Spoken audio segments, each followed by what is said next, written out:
हिंदी। भयानक स्वर्ग स्तर के मार्शल योद्धा अनुवादक, हेनी ट्रांसलेशन संपादक। हेनी ट्रांसलेशंस कुल 360 पुर्जे बड़े करीने से ढलाई की मेज पर रखे गए थे, जिनसे तेज चमक निकल रही थी। इससे ही पता चल रहा था कि वे कितने खतरनाक थे। हजार आयुध पोत एक आध्यात्मिक हथियार था। हर एक हिस्सा अपने आप में एक हथियार था। एक बार जब वे संयुक्त हो जाते तो प्रभाव 10 गुना से भी ज्यादा बढ़ जाता। यह एक अद्भुत कलाकृति थी। डिजाइन के दृष्टिकोण से ये वान टेन के शूटिंग स्टार सर्पिल के समान था। वे दोनों आध्यात्मिक हथियारों का एक संयोजन थे, लेकिन हजार आयुध पोत की शक्ति शूटिंग स्टार सर्पिल की तुलना में बहुत अधिक थी। हर हिस्सा कला के एक टुकड़े की तरह है। प्रश्नवाचक चिन्ह। अन लेन खुद को आगे झुकने से रोक नहीं सका। उसकी आंखें चमक रही थीं और उसने अविश्वास में पूछा, क्या तुमने पहले ही काम पूरा कर लिया है? अधीर मत बनो, मैंने अभी तक रन नहीं उकेरे हैं। मुझे जल्दी नहीं है, अपना समय लो, बस इसे बेहतरीन बनाओ। उसने रुककर दूसरा सवाल पूछा, अच्छा, क्या तुम खुद ही रून तराशने जा रहे हो? हाँ, वान टेंग ने सिर हिलाया और बिना किसी हिचकिचाहट के रून को तराशना शुरू कर दिया। एन लैन को लगा कि उसने बेवकूफी भरा सवाल पूछा है। वान टेंग एक ट्रिपल फील्ड ग्रैंडमास्टर था। क्या उसे खुद ऐसा करने के बजाय किसी दूसरे ग्रैंडमास्टर से मदद मांगनी चाहिए थी? लेकिन जब उसने देखा कि वान टेंग ने बिना किसी आराम के तुरंत नक्काशी की प्रक्रिया शुरू कर दी, तो उसने अपने होठों के कोनों को हिलते हुए महसूस किया। क्यों ना, पहले हम आराम कर लें। मुझे जल्दी नहीं है, एन लैन ने कहा। मुझे परेशान मत करो, अगर मेरा हाथ हिल गया और मैंने गलत नक्काशी की तो सारी मेहनत बेकार हो जाएगी। उस समय मुझे दोष मत देना। वान टेंग ने उस पर एक नजर डाली। ठीक है, मैं चुप रहूंगी। एन लैन तुरंत एक तरफ हट गई और एक और शब्द कहने की हिम्मत नहीं जुटा पाई। वान टेंग ने उसे अनदेखा कर दिया। पन्ना की चमकीली लौ फिर से प्रकट हुई और 360 अलग अलग हिस्सों को घेर लिया। यह आखिरी कदम था। उसी समय उन्होंने अपनी आध्यात्मिक शक्ति का उपयोग करके भागों को तराशना शुरू कर दिया। रून हजार आयुधपोत के घटकों पर उतरने लगे, जिससे विचित्र और सघन पैटर्न बनने लगे। आग की लपटों की रोशनी में रून चमकने लगे। अलग अलग हिस्से ज्यादा पवित्र और दिव्य दिखने लगे और उनसे एक भयानक आभा निकलने लगी। हजार आयुधपोत के पूरा होने से पहले ही यह अपनी दुर्जय शक्ति का प्रदर्शन कर रहा था। एन लैन ने उसे गहरी निगाह से देखा। वह और भी ज्यादा उत्साहित होता जा रहा था। हजार शस्त्र पोत, हजार शस्त्र पोत। वह इस हथियार के बारे में बहुत दिनों से सोच रहा था। आखिरकार उसकी इच्छा पूरी होने जा रही थी। 1 घंटे से ज्यादा समय बाद सभी 360 भागों पर रून उकेरे गए थे। एक हल्की चमक के साथ वे कला के बेहतरीन टुकड़ों की तरह लौ में तैर रहे थे। ये हिस्से अलग अलग आकार और साइज के थे। कुछ खंजर के आकार के थे, जबकि कुछ लंबी तलवारों जैसे दिखते थे। कुछ तो छोटी छोटी उड़ती हुई सुइयों जैसे भी लग रहे थे। वे देखने में एक जैसे लग सकते हैं, लेकिन वास्तव में वे अलग अलग हिस्से थे।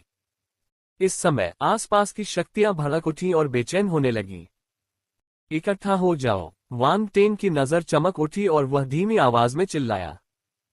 अलग अलग हिस्से हिलने लगे। प्रकाश की किरणों में तब्दील होकर वे केंद्र की ओर बढ़े। तुरंत एक चमकदार काली रोशनी दिखाई दी, जिससे ये देखना मुश्किल हो गया कि अंदर क्या हो रहा था। धमाका। बल हिंसक रूप से कांप उठा और काली रोशनी एक विशाल स्तंभ की तरह आकाश में फैल गई। Ads by pub future. लोहारी स्टूडियो का गुंबद धीरे धीरे खुला। काली रोशनी के खंभे के भीतर एक धुंधला हथियार आसमान में दिखाई दिया। सफलता। एन लैन ने खुशी से अपना सिर उठाया। धमाका। आसमान में काले बादल छा रहे थे। भयानक गड़गड़ाहट से पूरा शहर हिल रहा था। राहगीर अपनी जगह पर रुक गए और आसमान की ओर देखने लगे। सेकेंडरी करियर एलायंस के कारण होने वाली बिजली आपदा हाल ही में कुछ अधिक ही देखने को मिली। वान टेंग ने अपनी आध्यात्मिक शक्ति और एमरल्ड ग्लेज्ड फ्लेम को वापस ले लिया। तुम यहाँ क्या कर रहे हो? जाओ और बिजली की आपदा को संभालो। ओह, ठीक है। एन लैन को होश आया, उसकी अभिव्यक्ति बदल गई। उसने अपने पैरों से जमीन को थपथपाया और इंद्रधनुष की तरह आसमान में उड़ गया। उसे डर था कि अगर वह एक कदम भी देर से उठा तो उसका हजार आयुधपोत क्षतिग्रस्त हो जाएगा। आखिरकार मुझे बिजली की आपदा को खुद से नहीं संभालना पड़ेगा। वान टेंग ने अपना सिर हिलाया और प्रसन्नता व्यक्त की। मुझे आश्चर्य है कि क्या एन लैन इसका सामना कर पाएगी। वान टेंग ने काले आसमान की ओर देखा। हर सेकंड के साथ आसमान और भी काला होता जा रहा था। बिजली की कई चमकें चमक रही थीं और माहौल को और भी उदास बना रही थीं। अंदर की विनाशकारी बिजली की शक्ति अतीत में देखी गई बिजली की तुलना में कई गुना अधिक भयानक थी। लेकिन एन लैन एक स्वर्ग स्तर का मार्शल योद्धा था। बिजली की आपदा उसके लिए कोई समस्या नहीं होनी चाहिए। वह कुर्सी पर बैठ गया और एक आध्यात्मिक फल निकाला। उसने खुशी खुशी इस दुर्लभ बिजली आपदा शो को देखा। अतीत में वह आकाश में था जिसे दूसरे लोग देख रहे थे। अब आखिरकार इस क्रिया का आनंद लेने की बारी उसकी थी। धमाका। काले बादल बहुत घने हो गए और बिजली की एक चमक चमक उठी। ये बिजली प्रकाश के काले खंभे में हजार आयुध पोत की ओर चली गई। एन लैन ने काले रंग का लबादा पहना हुआ था क्योंकि वह नहीं चाहता था कि कोई उसे पहचाने। उसने अपना हाथ आगे बढ़ाया और आसमान में विप्तिपूर्ण बिजली की चमक की ओर इशारा किया। उसकी उंगली से एक शक्ति की किरण चमकी। ये विप्तिपूर्ण बिजली की तुलना में फीकी थी। हालांकि जब उंगली के आकार की बल चमक बिजली से टकराए तो उसने उसे तुरंत तोड़ दिया और अंधेरे बादलों में उड़ना जारी रखा। एट नोबल बन एट। काले बादल भड़क उठे। आकाश में बिजली चमकने लगी और एक और बिजली चमकने लगी जो फिर से नीचे गिरने लगी। धमाका। उंगली के आकार की बल चमक बिजली के दूसरे बोल्ट से टकराए जिससे जोरदार विस्फोट हुआ। दूसरी विपत्ति बिजली बिखर गई। बल की चमक भी गायब हो गई। फक। वान टेंग ने बड़ी बड़ी आंखों से बेकाबू होकर कोसा। एक उंगली बिजली के दो बोल्टों को नष्ट करने के लिए पर्याप्त थी। क्या स्वर्ग स्तर का मार्शल योद्धा इतना भयानक था? प्रभावशाली, असाधारण। वान टेंग को आखिरकार समझ आ गया कि स्वर्ग मंच के मार्शल योद्धा कितने शक्तिशाली थे। अब वह उन्हें कम आंकने की हिम्मत नहीं कर सकता था। पहले तो जब उसने सुना कि 1 ट्रिलियन एक स्वर्ग स्तर के मार्शल योद्धा से निपटने के लिए पर्याप्त है तो उसने उन्हें कुछ भी नहीं समझा। खैर, वह बहुत छोटा था। यदि वह ईमानदारी से किसी स्वर्गीय योद्धा को उकसाता है तो उसे अनजाने में ही मार दिया जाएगा। वहीं बाहर खड़े लोग भी ये दृश्य देखकर दंग रह गए। एक स्वर्ग स्तर मार्शल योद्धा। स्वर्गीय मंच के एक योद्धा ने व्यक्तिगत रूप से अभिनय किया। ये हथियार अवश्य ही इस स्वर्गीय योद्धा का होगा, इसीलिए उसने ऐसा किया। वे अकेले ही इस शो को नहीं देख रहे थे। एन लैन की उपस्थिति ने कई अन्य स्वर्ग मंच मार्शल योद्धाओं का ध्यान आकर्षित किया था। शहर के सभी कोनों से निगाहें उसकी ओर मुड़ गईं। मुझे आश्चर्य है कि वह कौन सा स्वर्ग स्तर का मार्शल योद्धा है। यह एक असाधारण हथियार है। यह स्वर्ग स्तर के हथियारों में भी शीर्ष स्तर का हथियार है। किस महान लोहार ने इसे बनाया? Ads by pub future. सभी स्वर्ग मंच के योद्धा अंधेरे में देख रहे थे। जब उन्होंने प्रकाश के स्तंभ में सहस्त्र आयुध पोत को देखा तो वे थोड़े ईर्ष्यालु हो गए। एन लैन ने उनकी निगाहों को देखा लेकिन उसे कोई परवाह नहीं थी। उसने अपने हाथ अपनी पीठ के पीछे रखे। वह बहुत आत्मविश्वास और आराम से दिख रहा था। अंततः उसके शरीर से स्वर्ग स्तर के योद्धा की आभा फूट पड़ी। किसी की हिम्मत नहीं हुई कि उसे कमतर आंक सके। वान टेंग अवाक रह गया, लेकिन जल्द ही उसने अपनी नजर हटा ली और जमीन पर मौजूद विशेषता वाले बुलबुलों पर ध्यान केंद्रित किया।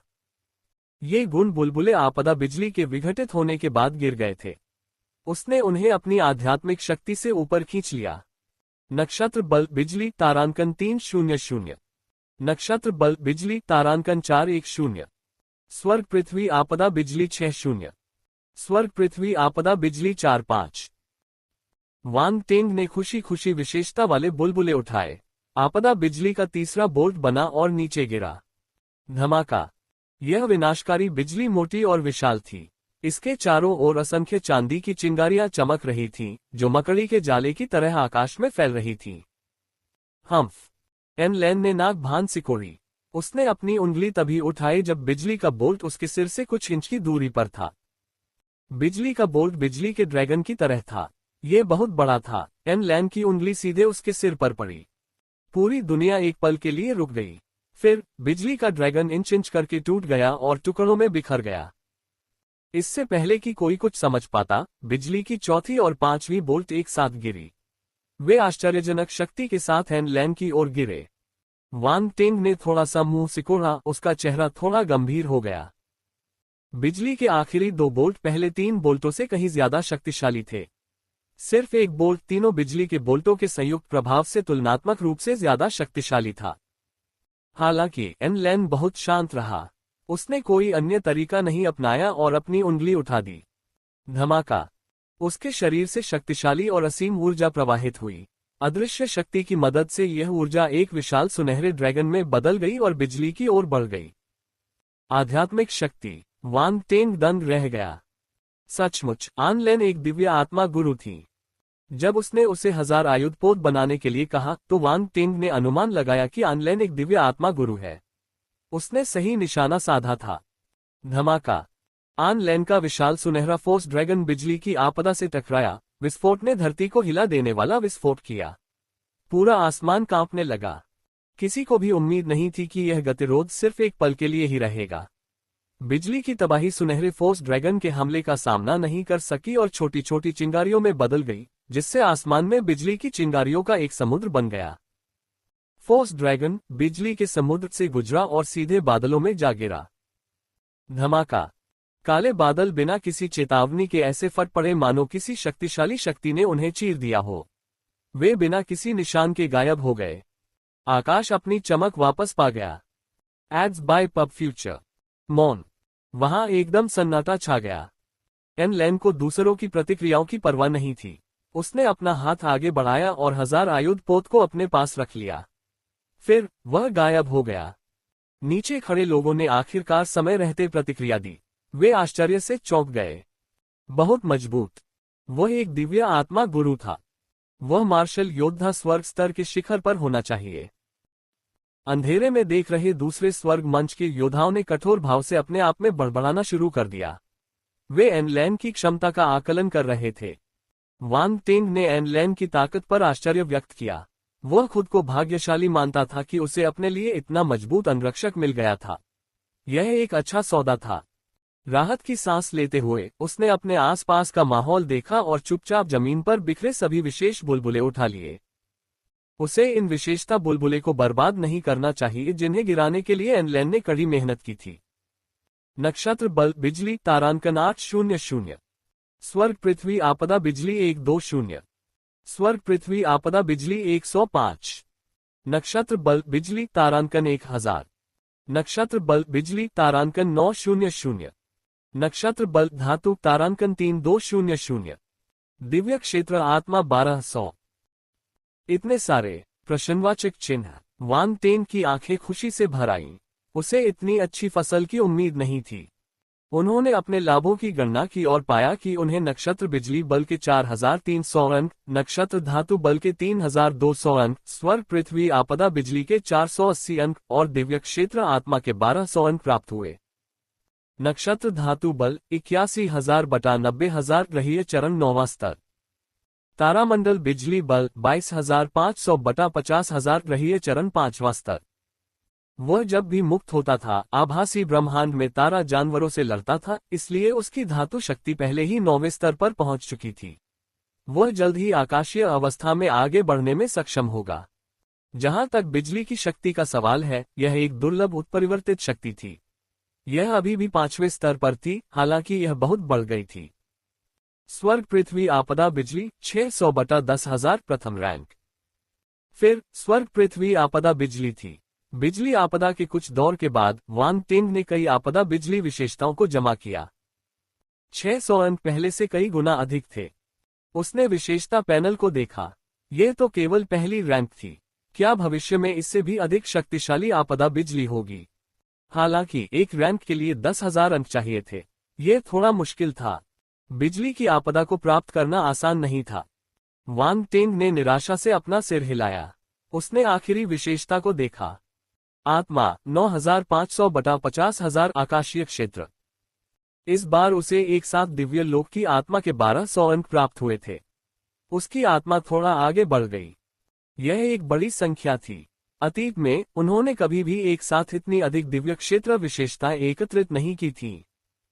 जैसा कि एक दिव्य आत्मा गुरु से अपेक्षित है, केवल एक दिव्य आत्मा गुरु ही इतने सारे गुण बुलबुले गिरा सकता है।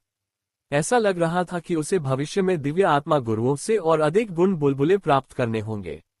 यदि नहीं, तो उसे अपनी आत्मा विशेषता बढ़ाने के लिए बहुत समय बर्बाद करना होगा।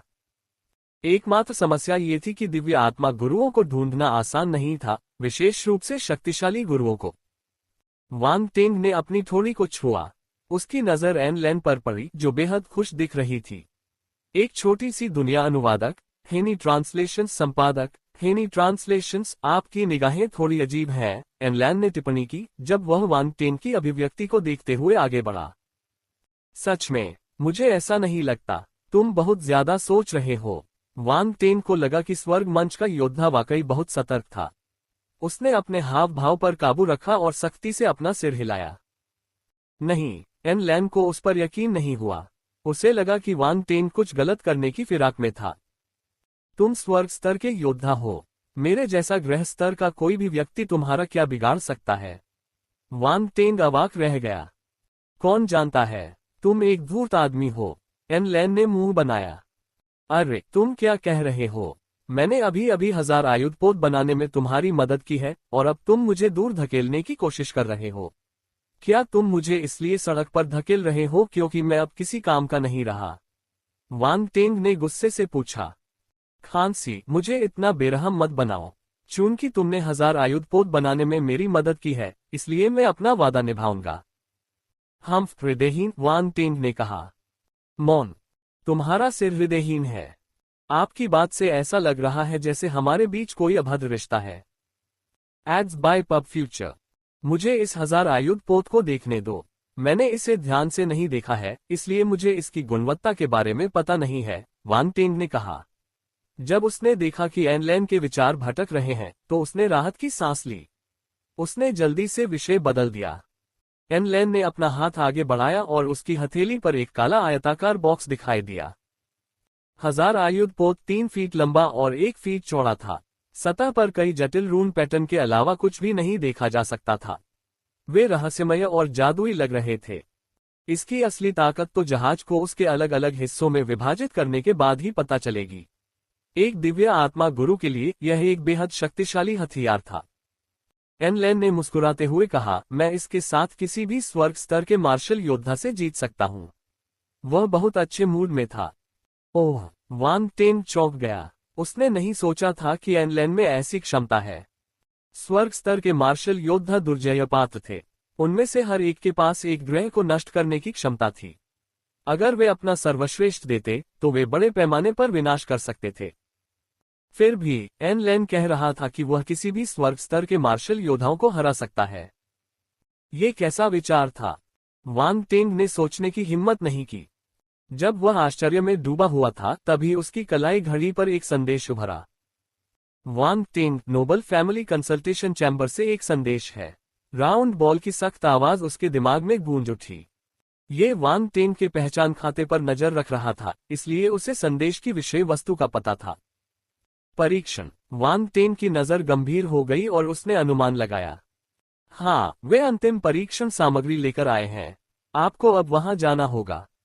ठीक है, वांग टेंग ने सिर हिलाया। क्या है ये? एन लैन ने पूछा जब उसने वांग टेंग के चेहरे पर कुछ गड़बड़ देखी। एड्स बाय पेब फ्यूचर, महान मुकदमा शुरू होने वाला है। ऐसा लगता है कि काओ होंटू के साथ आपकी लड़ाई आधिकारिक तौर पर शुरू होने वाली है। एन लैन ने भौहें सिकोड़ी। मुझे नहीं लगता कि मैं आपके मुकदमे में मदद कर सकता हूं। चलो पहले एक नजर डालते हैं। वांग टेंग लोहारी स्टूडियो से बाहर चला गया। उन्होंने सेकेंडरी करियर अलायंस को छोड़ दिया और एक रून ऊर्जा वाली उड़ने वाली कार में सवार होकर empire noble family consultation chamber की ओर चल पड़े। लगभग 10 मिनट बाद वे ग्रेट कियान नोबल फैमिली कंसल्टेशन चैम्बर में पहुंचे और दूर से प्रवेश द्वार पर एक व्यक्ति को खड़ा देखा। ये नोबल फैमिली कंसल्टेशन चैम्बर का संरक्षक मिंग चेंग था, जिससे वांग टेंग एक बार मिल चुका था। तुम यहाँ हो? संरक्षक मिंग चेंग। वांग टेंग ने सिर हिलाया और झुककर प्रणाम किया। बुजुर्ग तुम्हारा इंतजार कर रहे हैं। कृपया मेरे पीछे आओ, मिंग चेंग ने कहा। उसने एन लैन की ओर देखा और कहा, तुम्हारा दोस्त अंदर नहीं आ पाएगा। वह केवल लॉबी में इंतजार कर सकता है। वांग टेंग ने सिर हिलाने से पहले हिचकिचाहट दिखाए। उसने एन लैन से बात करने के लिए वॉयस ट्रांसमिशन का इस्तेमाल किया। फिर वह मिंग चेंग के पीछे 9वीं मंजिल पर चला गया। सभी लोग एक प्राचीन भव्य हॉल में प्रतीक्षा कर रहे थे। इस बार फर्क ये था कि काओ गुवान काओ परिवार का प्रतिनिधित्व नहीं कर रहा था। काओ होंटू था। सिंक्लेमोन भी पाकर्स परिवार का प्रतिनिधित्व नहीं कर रहा था। इसके बजाय एंड्रेस के पिता वल्टेरू ने उसकी जगह ले ली थी। जहां तक अन्य परिवारों की बात है, वांग टेन उन्हें पहचान नहीं पाया। लेकिन पिछली बार उसने उन पर ज्यादा ध्यान नहीं दिया था, इसलिए वह उनसे परिचित नहीं था। वह मिंग चेन के पीछे पीछे अंदर चला गया। सभी की निगाहें उसकी ओर घूम गईं, उनके इरादे स्पष्ट नहीं थे। उनकी सीट अभी भी काओ परिवार के सामने थी। चैम्बर के प्रमुख ने वांग टेन की ओर सिर हिलाया और कहा, बैठिए। वांग टेन बैठ गए और काओ होंटू से नजरें मिलाईं, जिन्होंने उन्हें मुस्कुराकर देखा। वांग टेन, चैम्बर ने इस मुकदमे को 2 भागों में विभाजित करने का फैसला किया है। बुजुर्ग ने सीधे मुद्दे पर बात की। वांग टेन के चेहरे पर थोड़ा सा बदलाव आया। उसने बुजुर्ग की तरफ देखा और ध्यान से सुनने लगा। साम्राज्य का बैरन शीर्षक एक असाधारण शीर्षक है। इसे धारण करने वाले व्यक्ति में महान क्षमता, योग्यता और बुद्धिमत्ता होनी चाहिए। पहला परीक्षण आपकी क्षमता का परीक्षण करने का लक्ष्य रखेगा। बैरन बनने के लिए आपको कम से कम ब्रह्मांड स्तर पर होना चाहिए। इसके लिए आपके पास सम्राट स्तर की प्रतिभा होनी चाहिए। वांग टेन ने राहत की सांस ली। पहला टेस्ट इतना कठिन नहीं है। मुझे बस सम्राट स्तर की प्रतिभा की आवश्यकता है। दूसरा परीक्षण आपकी योग्यता और बुद्धिमत्ता का परीक्षण करेगा। कुछ सावधानीपूर्वक विचार करने के बाद हमने आपको इस परीक्षण के लिए फ्लेमिंग रिवर वर्ल्ड में भेजने का फैसला किया है, बुजुर्ग ने धीरे से कहा। ज्वलंत नदी की दुनिया। वांग टेन उलझन में था। फ्लेमिंग रिवर वर्ल्ड क्या है? चैम्बर के प्रमुख ने वांग टेन की उलझन को देखा और समझाया। ज्वलंत नदी की दुनिया एक छोटी सी दुनिया है जिसे ब्रह्मांड के चरम चरण में एक मार्शल योद्धा ने मरने के बाद छोड़ दिया था। यह एक सरल व्याख्या थी। इसके अलावा और कुछ नहीं था। एक ब्रह्मांड मंच मार्शल योद्धा द्वारा पीछे छोड़ी गई दुनिया। वांग टेन ने एक गहरी सांस ली। वह अवाक था। ब्रह्मांड में प्रवेश करने के बाद उन्होंने समझा कि ब्रह्मांड स्तर का मार्शल योद्धा क्या दर्शाता है। उस स्तर पर लोगों ने दुनिया की उत्पत्ति के एक हिस्से को समझा। उनके पास दुनिया बनाने की क्षमता का एक छोटा सा हिस्सा था, लेकिन उन्होंने जो दुनिया बनाई वह पूरी नहीं थी। इसलिए इसे एक छोटी दुनिया कहा जाता था। आप एक ब्रह्मांड मार्शल योद्धा तभी बन सकते हैं यदि आप अपनी खुद की छोटी सी दुनिया बनाने में कामयाब हो जाएं। ब्रह्मांड स्तर के मार्शल योद्धा की मृत्यु के बाद उनके शरीर में मौजूद छोटी दुनिया आमतौर पर उनके साथ ही नष्ट हो जाती है। हालांकि इस बात की थोड़ी संभावना थी कि वह बच सकती है। संभावना बहुत कम थी, इसलिए बची हुई हर छोटी दुनिया कीमती थी। छोटी दुनियाएं सभी वास्तविक दुनिया के आधार पर बनाई गई थीं। अंदर कई भाग्यशाली मुठभेड़ें हुई और कुछ ब्रह्मांड चरण मार्शल योद्धाओं ने अपने खजाने भी वहां छिपाए। यह एक अच्छा परीक्षण मैदान था। आमतौर पर इन छोटी दुनियाओं की खोज के बाद वे विभिन्न गुटों के लिए प्रशिक्षण का मैदान बन जाते थे। उनके शिष्यों को अनुभव प्राप्त करने के लिए इन दुनियाओं में प्रवेश करने का मौका मिलता था। फ्लेमिंग रिवर वर्ल्ड एक ऐसा ही छोटा विश्व था जो महान कियान साम्राज्य के अधीन था। इसके अलावा काओ होंटू ने कई सैन्य उपलब्धियां हासिल की हैं, इसलिए उसे बैरन की उपाधि प्राप्त करने का अधिकार है। हम उसे इस अधिकार से वंचित नहीं कर सकते। कुछ देर चुप रहने के बाद मुखिया ने फिर से अपना मुंह खोला। बुजुर्ग के शब्दों ने वांग टेन के विचारों को उस आश्चर्य से वापस खींच लिया जो उसे छोटी दुनिया के अस्तित्व के बारे में सुनने के बाद हुआ था। उसे बुरा लग रहा था। शुरू में उन्होंने सोचा था कि परीक्षा पास करने के बाद उन्हें बैरन की उपाधि मिल जाएगी। अब वे काओ होंटू से उसकी उपाधि का अधिकार छीनने में सक्षम नहीं थे। इसका मतलब ये था कि वे एक दूसरे से लड़ेंगे। तो यह आप दोनों के बीच एक परीक्षण होगा। जो अधिक क्षमता वाला होगा और जो छोटी दुनिया में अधिक लाभ प्राप्त करेगा, ये साबित करेगा कि आपके पास अधिक क्षमता और बुद्धिमत्ता है, उसे बैरन की उपाधि मिलेगी, प्रमुख ने कहा। वांग टेन ने गहरी सांस ली। क्या वे उसे स्वर्ग स्तर के मार्शल योद्धा से लड़ने के लिए कह रहे थे? क्या मैं कुछ कह सकता हूं? वांग टेन ने भौहें सिकोड़ते हुए चैम्बर प्रमुख को बीच में टोका। आगे बढ़ो, मुखिया ने सिर हिलाया। क्या आप मुझे स्वर्ग स्तर के मार्शल योद्धा के साथ प्रतिस्पर्धा करने के लिए एक छोटी सी दुनिया में प्रवेश करने के लिए कह रहे हैं? वांग टेन ने तिरस्कारपूर्ण मुस्कान के साथ सीधे पूछा। मुखिया को गुस्सा नहीं आया। उसने वांग टेन की चिंता को समझा और शांति से उत्तर दिया, जब आप सभी छोटी दुनिया में प्रवेश करेंगे तो काओ होंटू की क्षमता ब्रह्मांड के स्तर तक दब जाएगी। इसके अलावा आप सुदृढ़ीकरण की तलाश कर सकते हैं। हालांकि खुद को मिलाकर वहां केवल 5 लोग ही हो सकते हैं। प्रवेश करने वाले प्रत्येक व्यक्ति को निम्न या ब्रह्मांड स्तर पर होना चाहिए। 5 लोग नीचे या ब्रह्मांड के स्तर पर। वांग टेंग ने सोचा, आप ये कैसे सुनिश्चित कर सकते हैं कि दोनों तरफ ब्रह्मांड के स्तर से ऊपर कोई नहीं है? फ्लेमिंग रिवर वर्ल्ड में केवल कॉस्मोस स्टेज और उससे नीचे के मार्शल योद्धाओं को ही प्रवेश की अनुमति है। इस छोटी सी दुनिया में प्रवेश करने का केवल एक आखिरी मौका है, इससे पहले कि यह ढह जाए और हमेशा के लिए गायब हो जाए। अगर कोई कॉस्मोस स्टेज के ऊपर हमला करता है तो दुनिया तुरंत बिखर जाएगी और अंदर मौजूद हर कोई नष्ट हो जाएगा। Ads by pub future. क्या आप इस व्यवस्था से संतुष्ट हैं? प्रमुख ने अपनी व्याख्या समाप्त की और वांग टेंग से पूछा। वांग टेंग के चेहरे पर उदासी थी। सिर हिलाने से पहले उसने एक पल सोचा। यह इस समय का सबसे अच्छा परिणाम था, और ऐसा नहीं था कि उसके पास कोई मौका नहीं था। वांग टेंग ने काओ होंटू की ओर देखा। उसके चेहरे पर मुस्कान खिल रही थी। उसने नाक भान सिकोड़ी। वह आदमी सोच रहा होगा कि वह निश्चित रूप से जीत जाएगा। अगर वह चाहे तो 3 ब्रह्मांड मंच मार्शल योद्धाओं को खोजने में सक्षम हो सकता है। वांग टेंग ने यह भी निर्णय लिया कि वह आन लैंड की ब्रह्मांड स्तर पर क्षमता को दबा देगा तथा उसके साथ फ्लेमिंग रिवर विश्व में प्रवेश करेगा। उन्हें काओ होंटू की चालों की नकल करने में कोई आपत्ति नहीं थी। काओ होंटू को शायद यह नहीं पता था कि उसकी टीम में एक स्वर्ग मंच का योद्धा भी था। इसके अलावा ये योद्धा स्वर्ग मंच के शिखर पर था। जहां तक प्रतिभा का सवाल है, उसे किसी बात का डर नहीं था। उसे अपनी दिव्य स्तर की पवन प्रतिभा से उन्हें चकित करने में कोई आपत्ति नहीं थी। लेकिन वह ऐसा तब तक नहीं करेगा जब तक कि यह जरूरी न हो। दिव्य स्तर की प्रतिभा का मतलब है कि उसके पास शाश्वत अवस्था तक पहुंचने की क्षमता है। बहुत से लोग उससे डरते होंगे और इससे उसे कोई लाभ नहीं होगा। उसे अपनी क्षमता पर नियंत्रण रखना था, नहीं तो वह अपने दरवाजे पर मुसीबत को आमंत्रित कर लेगा। हम परीक्षा कब ले रहे हैं? वांग टेंग ने पूछा। आज प्रतिभा परीक्षण होगा। फिर फ्लेमिंग रिवर वर्ल्ड में प्रवेश करने से पहले आपके पास तैयारी के लिए 2 दिन होंगे, मुखिया ने कहा। वह उठकर हॉल से बाहर चला गया और बोला, मेरे पीछे आओ। सभी लोग खड़े हो गए और उसके पीछे चले गए। चाहे उनका उद्देश्य कुछ भी रहा हो, वे जानना चाहते थे कि प्रतिभा परीक्षण में कौन जीतेगा। उनमें से कई लोग वांग टेंग को नीची नजर से देखते थे क्योंकि वह दूर के ग्रह से आया था। वे सम्मानजनक स्थिति वाले शुद्ध रक्त वाले कुलीन थे। उन्हें यह मजाक लगता था कि यह निम्न वर्ग का बंदर उनके बीच घुसकर उनका हिस्सा बनना चाहता था।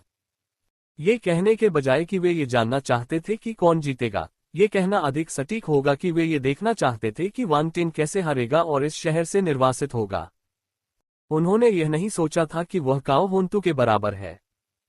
एक ग्रह स्तर का मार्शल योद्धा था जबकि दूसरा स्वर्ग स्तर का मार्शल योद्धा था। ये बताना आसान था कि किसमें ज्यादा क्षमता थी। कौन जानता था कि वांग टेंग ब्रह्मांड स्तर तक पहुंच पाएगा, स्वर्ग स्तर तक तो बिल्कुल नहीं। Ads by pub future. जहां तक काओ होंटू की बात है, वह पहले से ही एक दुर्जय चरित्र था। एक स्वर्गीय मार्शल योद्धा का सम्मान किया जाना चाहिए। इसके अलावा उसने कई सैन्य कारनामे हासिल किए थे। भले ही वे उसे पसंद न करते हों, लेकिन वे उसे कमतर नहीं आंकते। एट नोबल बनेट एट। संक्षेप में, ब्रह्मांड एक ऐसा स्थान है जहां व्यक्ति की योग्यता ही शासन करती है। वांग टेंग की ताकत बहुत कम थी। सबके चले जाने के बाद हॉल में केवल वांग टेंग और काओ होंटू ही बचे थे। जूनियर ब्रदर, अभी भी आपके पास हार स्वीकार करने का समय है। फ्लेमिंग रिवर वर्ल्ड में ये जीवन या मृत्यु की लड़ाई होगी। ये वह नहीं है जो मैं देखना चाहता हूँ। काओ होंटू ने मुस्कुराते हुए खड़े होकर अपने सुरुचिपूर्ण और उत्तम बैंगनी लंबे गाउन को थपथपाया। इसमें आपको चिंता करने की जरूरत नहीं है, सीनियर ब्रदर काओ। आपको टैलेंट टेस्ट के बारे में बाद में सोचना चाहिए। मेरे जैसे ग्रह स्तर के मार्शल योद्धा से मत हारना, वांग टेंग ने हंसते हुए कहा। वह बिल्कुल भी नाराज नहीं था। वह काओ होंटू के जवाब की प्रतीक्षा किए बिना ही हॉल से बाहर चला गया। काओ होंटू भी भौचक्का होकर बाहर चला गया। सभी लोग चैम्बर की 5वीं मंजिल पर आ गए। वहां खास तौर पर प्रतिभा को परखने की जगह थी। जब वांग टेंग अंदर गया तो उसने देखा कि इस विशाल कमरे के बीच में एक बंद जगह है। इसकी दीवारें पारदर्शी थीं, इसलिए कोई भी बाहर से स्थिति को देख सकता था। यह एक प्रतिभा परीक्षण उपकरण है। आप 10 मिनट के लिए अंदर प्रवेश करेंगे और बल को अवशोषित करेंगे। यह उपकरण आपकी प्रतिभा के स्तर का पता लगाने में सक्षम होगा। पहले कौन जाएगा? मुखिया ने वांग टेंग और काओ होंटू की ओर देखा। वरिष्ठ, कृपया, वांग टेंग ने कहा। उसने दूसरे पक्ष को पहले जाने दिया क्योंकि वह सभी को बहुत ज्यादा डराना नहीं चाहता था। उसे बस ये सुनिश्चित करना था कि उसकी प्रतिभा दूसरे पक्ष से एक स्तर ऊपर हो। ऐसी स्थिति में मैं पहले जाऊंगा। काओ होंटू ने बिना किसी हिचकिचाहट के डिवाइस में प्रवेश किया। जैसे ही उपकरण बंद हुआ, पूरा स्थान पृथ्वी बल से भर गया। काओ होंटू एक पृथ्वी तत्व मार्शल योद्धा था। जैसे ही वह उपकरण के बीच में खड़ा हुआ, सारा बल उसके शरीर की ओर बढ़ने लगा। अवशोषण की दर तेज थी। पलक झपकते ही उसके चारों ओर एक शक्ति भंवर बन गया। काओ होंटू की पृथ्वी प्रतिभा सम्राट स्तर तक पहुंच गई है। Ads by pub future. सम्राट स्तर की पृथ्वी प्रतिभा, यह मुश्किल से पास है। हालांकि वह अपनी सम्राट स्तर की प्रतिभा के साथ स्वर्ग के स्तर तक पहुंचने में सक्षम है। काओ होंटू एक मजबूत दृढ़ता वाला व्यक्ति है। उसे कुछ अच्छे अवसर भी मिले हैं। आसपास के कुलीन लोगों ने जब ये दृश्य देखा तो वे धीमी आवाज में चर्चा करने लगे। सम्राट स्तर की प्रतिभा, प्रश्नवाचक चिन्ह। वांग टेंग ने जब अलग अलग आवाजें सुनी तो वह मुस्कुराया। उस स्तर पर उनकी प्रतिभा सबसे कम थी। काओ होंटू को हराना उनके लिए आसान काम था। शीर्ष स्तरीय सम्राट स्तर की पृथ्वी प्रतिभा। कुछ समय बाद डिवाइस ने काओ होंटू के प्रतिभा स्तर की रिपोर्ट की। जैसा कि सभी ने अनुमान लगाया था, ये सम्राट स्तर पर था। कोई आश्चर्य नहीं हुआ। लेकिन उनमें शीर्ष स्तरीय सम्राट स्तर की प्रतिभा थी। हर प्रतिभा को शीर्ष स्तरीय, मध्यम स्तरीय और निम्न स्तरीय में विभाजित किया गया था। शीर्ष स्तरीय सम्राट स्तर काफी अच्छा था। यह मध्यम स्तरीय सम्राट स्तर की प्रतिभा से कई गुना बेहतर था। काओ होंटू शांति से बाहर चला गया। उसे नहीं लगता था कि शीर्ष स्तरीय सम्राट स्तर की प्रतिभा होना कोई प्रभावशाली बात है। ये सच था, यहाँ के ज्यादातर लोगों में उससे ज्यादा प्रतिभा थी। सम्राट का स्तर सबसे निचला स्तर होना चाहिए। वह असहाय महसूस कर रहा था। किसी की प्रतिभा जितनी कम होगी, भविष्य में उसका मार्ग उतना ही कठिन होगा। वह भाग्यशाली था और स्वर्ग के चरण तक आगे बढ़ने में कामयाब रहा, लेकिन वह स्वर्ग के चरण के दूसरे स्तर पर ही था। जैसे जैसे वह आगे बढ़ता गया, उसने महसूस किया कि उसकी साधना की गति तेजी से धीमी होती जा रही है। सफलता प्राप्त करना बेहद मुश्किल होता जा रहा था। प्रतिभा एक ऐसी चीज है जिसके साथ कोई व्यक्ति जन्म से ही होता है। जब तक कोई व्यक्ति स्वर्ग को चुनौती देने वाला राक्षस न हो, तब तक कोई भी व्यक्ति अपनी जन्मजात प्रतिभा को बदल नहीं सकता। हालांकि काओ होंटू एक महत्वाकांक्षी व्यक्ति था, लेकिन भविष्य में उसका रास्ता संकरा हो जाएगा। वह स्वर्ग के 5वें स्तर तक पहुंचने में सक्षम नहीं हो सकता। स्वर्ग स्तर के मार्शल योद्धा अभी भी मर सकते हैं। अगर वह अपने जीवन के अंत से पहले ब्रह्मांड के स्तर तक पहुंचने में सफल नहीं हुआ, तो वह नष्ट हो जाएगा। यही कारण था कि वह किसी भी तरह से बैरन की उपाधि प्राप्त करना चाहता था। इसके साथ वह अधिक संसाधन प्राप्त कर सकता था। यदि उसकी प्रतिभा मानक के अनुरूप नहीं थी, तो वह अधिक संसाधनों का उपयोग करेगा। वह तब तक संसाधनों में डूबा रहेगा जब तक कि वह ब्रह्मांड स्तर तक नहीं पहुंच जाता। महान कियान साम्राज्य में वह केवल तभी अपना शासक बन सकता था जब वह ब्रह्मांड स्तर तक पहुंच जाता। यही एकमात्र तरीका था जिससे वह अपने जीवन को नियंत्रित कर सकता था और उसके साथ कुत्ते जैसा व्यवहार नहीं किया जाता था। उस समय उसे शक्तिशाली परिवारों को खुश करने के लिए अपनी पीठ झुकाने और अपनी बेटी को बेचने की जरूरत नहीं पड़ेगी। कोई नहीं जानता था कि उस शांत भाव के पीछे उसके दिल में क्या भावनाएं उमड़ रही थीं। उन्हें नहीं पता था कि वह कितना निराश और अपमानित महसूस कर रहा था। बाकी लोग जानते थे कि प्रतिभा का भविष्य पर असर पड़ता है, इसलिए उन्होंने काओ होंटू के साथ सहानुभूति जताई। उसकी प्रतिभा अभी भी थोड़ी कम थी। मुखिया की आवाज ने उनके विचारों को बाधित कर दिया।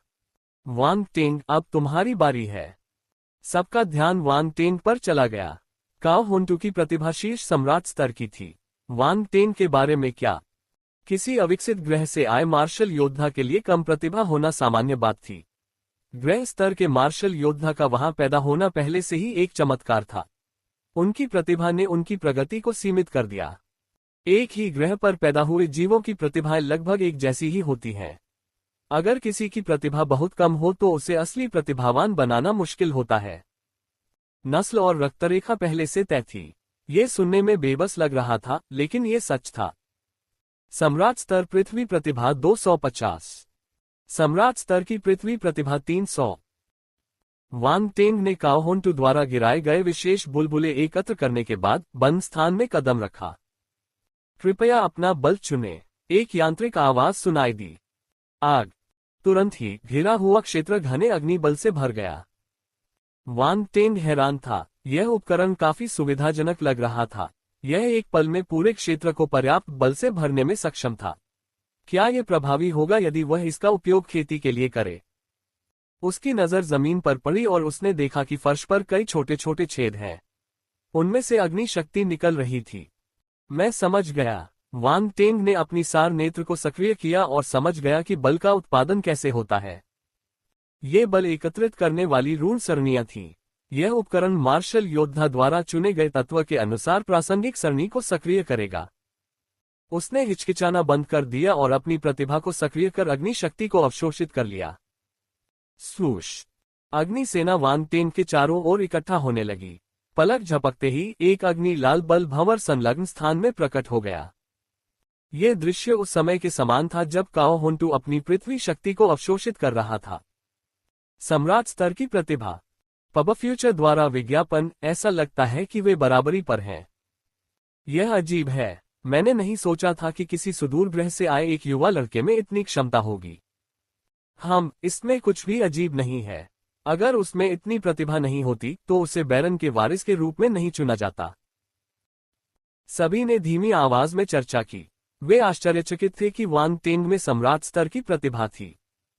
काओ हुंटू की निगाहें झिलमिला उठीं। हालांकि उसके चेहरे पर कोई भाव नहीं था। उनकी प्रतिभाएं भले ही एक ही स्तर की हों, लेकिन वह पहले से ही एक स्वर्ग मंच का मार्शल योद्धा था।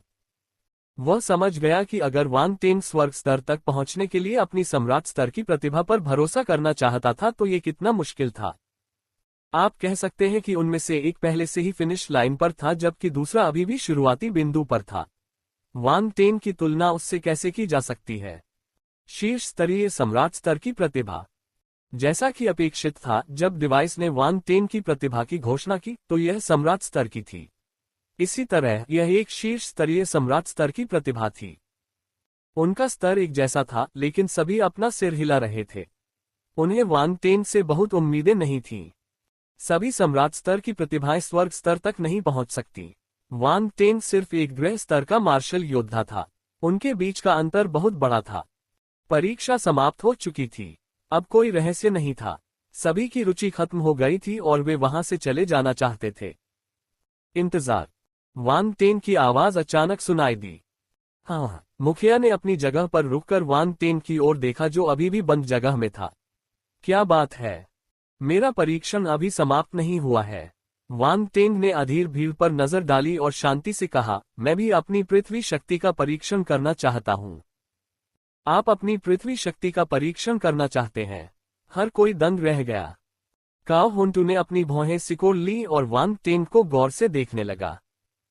क्या आप दोहरे तत्व वाले मार्शल योद्धा हैं? मुखिया आश्चर्यचकित था। मैं 3 तत्वों वाला योद्धा हूँ। वांग टेंग ने एक पल के लिए सोचा और महसूस किया कि 2 तत्व बहुत कम है। उसने एक और तत्व जोड़ने का फैसला किया। 3 तत्व। इस बार सभी लोग अचंभित रह गए। त्रितत्व वाले मार्शल योद्धा आम नहीं थे। अगर वांग टेंग के पास 3 तत्व होते और उसकी सारी प्रतिभाएं सम्राट स्तर की होती तो वह काफी प्रतिभाशाली होता। काओ हुंटू के चेहरे पर उदासी छा गई। उसकी निगाहें उदास हो गईं। उसे उम्मीद नहीं थी कि वांग टेंग की प्रतिभा इतनी ऊंची होगी। उसे कोई आपत्ति नहीं थी अगर उसकी प्रतिभा उसी स्तर की होती, लेकिन अगर उसके पास 3 तत्व होते तो उसकी क्षमता बहुत अधिक होती। इसका मतलब ये था कि वह पहला राउंड हार गया था। पब फ्यूचर द्वारा विज्ञापन। आपके अन्य 2 तत्व क्या हैं? प्रमुख ने पूछा। पृथ्वी और धातु। वांग टेंग ने बेतरतीब ढंग से 2 प्रतिभाएं चुनी। अच्छा, परीक्षण जारी रखो। मुखिया ने सिर हिलाया। सभी लोग भी टेस्ट के नतीजों का इंतजार करने लगे। वे देखना चाहते थे कि क्या उसके तीनों तत्व शीर्ष स्तरीय सम्राट स्तर तक पहुंच गए हैं।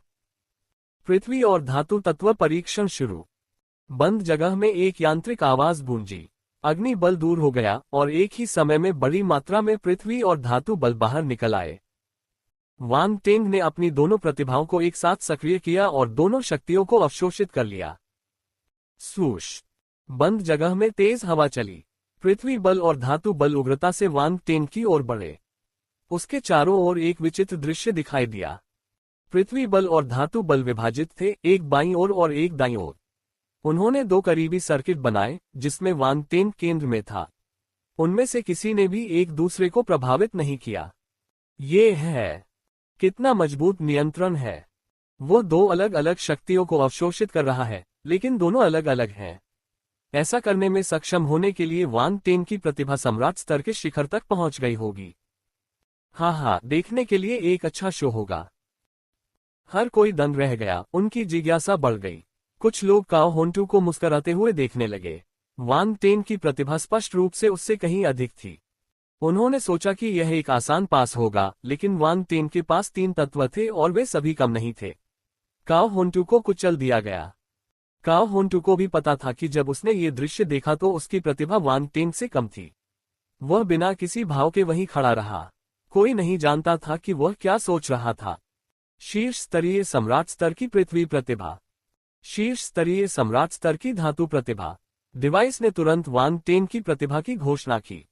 दोनों ही शीर्ष स्तरीय सम्राट स्तर की प्रतिभाएं थीं, लेकिन भीड़ ये बता सकती थी कि वांग टेन की तीनों प्रतिभाएं शीर्ष स्तरीय सम्राट स्तर के शिखर पर पहुंच चुकी थीं।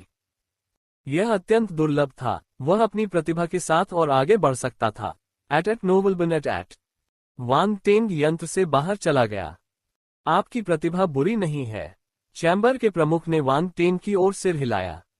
धन्यवाद। वांग टेन ने अपना आभार प्रकट करने के लिए सिर झुकाया। हालांकि वह पूरे समय शांत और संयमित रहा। उसने केवल 3 शीर्ष स्तरीय सम्राट स्तर की प्रतिभाएं प्रदर्शित की। ये गर्व करने लायक कुछ भी नहीं था। वह विशेषता बुलबुले उठाकर बेहतर प्रतिभाएं प्राप्त कर सकता था, इसलिए इन 3 सम्राट स्तर की प्रतिभाओं को जल्द ही त्याग दिया जाएगा। पब फ्यूचर द्वारा विज्ञापन। काओ होंटू को हराना बहुत आसान था। तुलना करने जैसा क्या था। उसने अपनी असली ताकत भी नहीं बताई। आपके पास तैयारी के लिए 2 दिन हैं। हम 2 दिन बाद यहाँ इकट्ठा होंगे और फ्लेमिंग रिवर वर्ल्ड की ओर चलेंगे। मुखिया ने याद दिलाने के बाद वहां से चले गए। चैम्बर के अन्य सदस्य भी उसके पीछे चले गए। उन्होंने वांग टेन से कोई बातचीत नहीं की। पाका परिवार के वाल्टेरू ने वांग टेन की तरफ देखा। उसके चेहरे पर कोई भावना नहीं थी। फिर वह मुड़ा और चला गया। जूनियर भाई, आपने तो मुझे सचमुच आश्चर्यचकित कर दिया, काओ होंटू ने दिखावटी अंदाज में कहा। ये कुछ भी नहीं है, वांग टेन ने शांत भाव से उत्तर दिया। काओ होंटू को इस जवाब की उम्मीद नहीं थी। वह दंग रह गया। वरिष्ठ भाई काओ, मुझे अगले परीक्षण की तैयारी करनी है। क्या आपको कुछ और कहना है?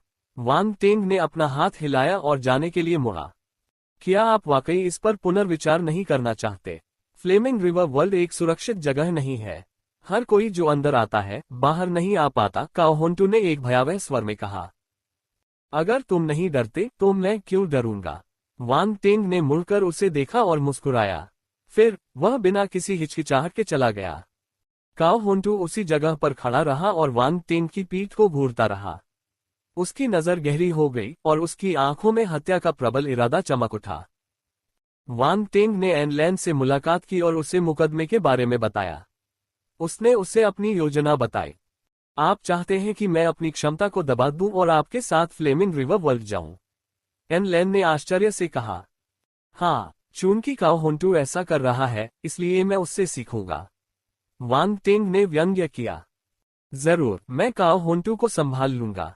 वह स्वर्ग के दूसरे स्तर पर है, इसलिए उससे निपटना मुश्किल नहीं है, एनलैन ने आत्मविश्वास से कहा।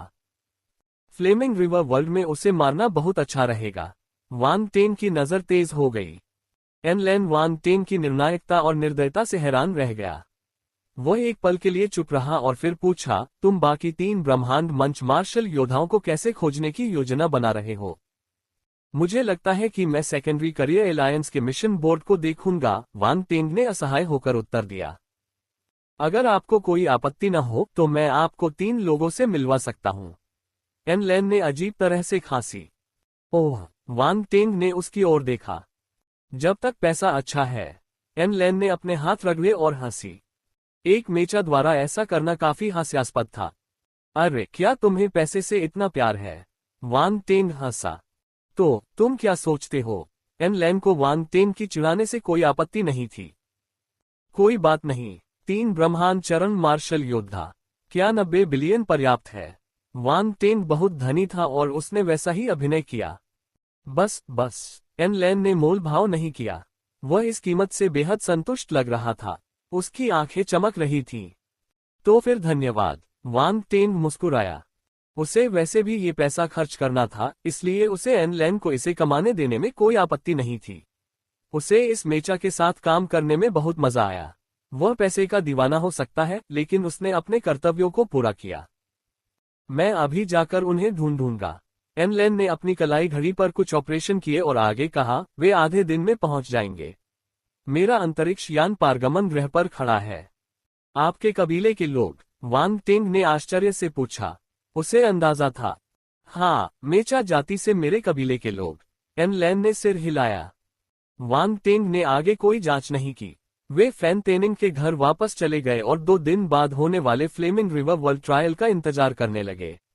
दिन बाद नोबल फैमिली कंसल्टेशन चैम्बर के सामने चैम्बर के सभी सदस्य एकत्रित हुए, जिनमें वे लोग भी शामिल थे जो इस मुकदमे में काओ होंटू के साथ शामिल होने वाले थे।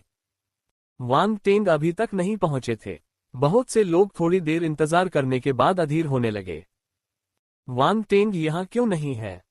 वह इतने सारे लोगों को अपने लिए कैसे इंतजार करवा सकता है? क्या उसने इसलिए हार मान ली क्योंकि वह 4 ब्रह्मांड स्तरीय मार्शल योद्धाओं को इकट्ठा नहीं कर सका? हो सकता है उसके पास कोई पृष्ठभूमि नहीं है, इसलिए उसके लिए 4 ब्रह्मांड मंच मार्शल योद्धाओं को ढूंढना आसान नहीं होगा। बेशक केवल कुछ ही लोग शिकायत कर रहे थे। उनमें से ज्यादातर ने अपना सिर नीचे झुका रखा था और आंखें बंद करके आराम कर रहे थे। कुलीन परिवार परामर्श चैम्बर के इन सदस्यों के पास कोई कुलीन दर्जा नहीं था। वे विभिन्न परिवारों द्वारा भेजे गए प्रतिनिधि मात्र थे। कुलीन परिवार लंबे समय से यहाँ थे, इसलिए प्रत्येक गुट बहुत बड़ा था। आमतौर पर ऐसे अवसरों पर जो स्वतंत्र होते थे वे आते थे। इस प्रकार कई युवा मार्शल योद्धा थे। वे ज्यादा विचार नहीं करते थे और बस अपनी बात कहते थे। इसके अलावा यह मामला समय की बर्बादी था और इससे उन्हें कोई पैसा नहीं मिल सकता था। ये समझ में आता है कि वे दुखी थे। काओ होंटू ने अपने आसपास की चर्चाओं को सुनकर मुस्कुराया। वह पहला राउंड हार गया, लेकिन वह इस बार जरूर जीतेगा। वांग टेंग के पास कोई पृष्ठभूमि नहीं थी। वह उससे कैसे लड़ सकता था? अगर वह 5 सदस्यीय टीम बनाने में कामयाब भी हो गए तो भी उन्हें कोई खतरा नहीं होगा। काओ होंटू एक स्वर्ग मंच मार्शल योद्धा था। भले ही उसकी क्षमता को ब्रह्मांड मंच तक नीचे धकेल दिया गया हो, फिर भी उसे कुछ अन्य ब्रह्मांड मंच मार्शल योद्धाओं से निपटने में कोई समस्या नहीं होगी। कुछ मिनटों के बाद जब हर कोई और भी अधीर हो रहा था, अंततः वांग टेंग आ पहुंचा। मुझे खेद है कि मैं देर से आया, वांग टेंग ने असहाय होकर कहा। वह सुबह जल्दी ही निकलने वाला था, लेकिन अचानक कोई उसे ढूंढने आया और फ्लेमिंग रिवर वर्ल्ड की खबर लेकर आया, इसलिए उसे देर हो गई। बेशक वह यहाँ के लोगों को चीजें स्पष्ट रूप से नहीं समझा सके। सभी लोग गुस्से में थे। वे उसका मजाक उड़ाना चाहते थे, लेकिन चैम्बर के प्रमुख ने पहले ही बोल दिया, चूंकि सभी यहाँ हैं, तो चलो। पब फ्यूचर द्वारा विज्ञापन। चैम्बर के प्रमुख और अन्य सदस्य इस परीक्षण के मूल्यांकन करता थे, इसलिए वे फ्लेमिंग रिवर वर्ल्ड भी जा रहे थे। चूंकि मुखिया बोल चुका था, इसलिए बाकी लोगों के पास कहने को कुछ नहीं था। उन्होंने आज्ञाकारी ढंग से अपना मुंह बंद कर लिया। काओ होंटू ने वांग टेंग की तरफ देखा और ग्रे गाउन पहने 4 लोगों को देखा। उसने थोड़ा सा मुंह सिकोड़ा। 4 ब्रह्मांड स्तरीय मार्शल योद्धा। वह हैरान था कि वांग टेंग ने इन लोगों को कहां से ढूंढ निकाला। मुखिया ने भी भूरे कपड़े पहने चारों आदमियों की ओर देखा।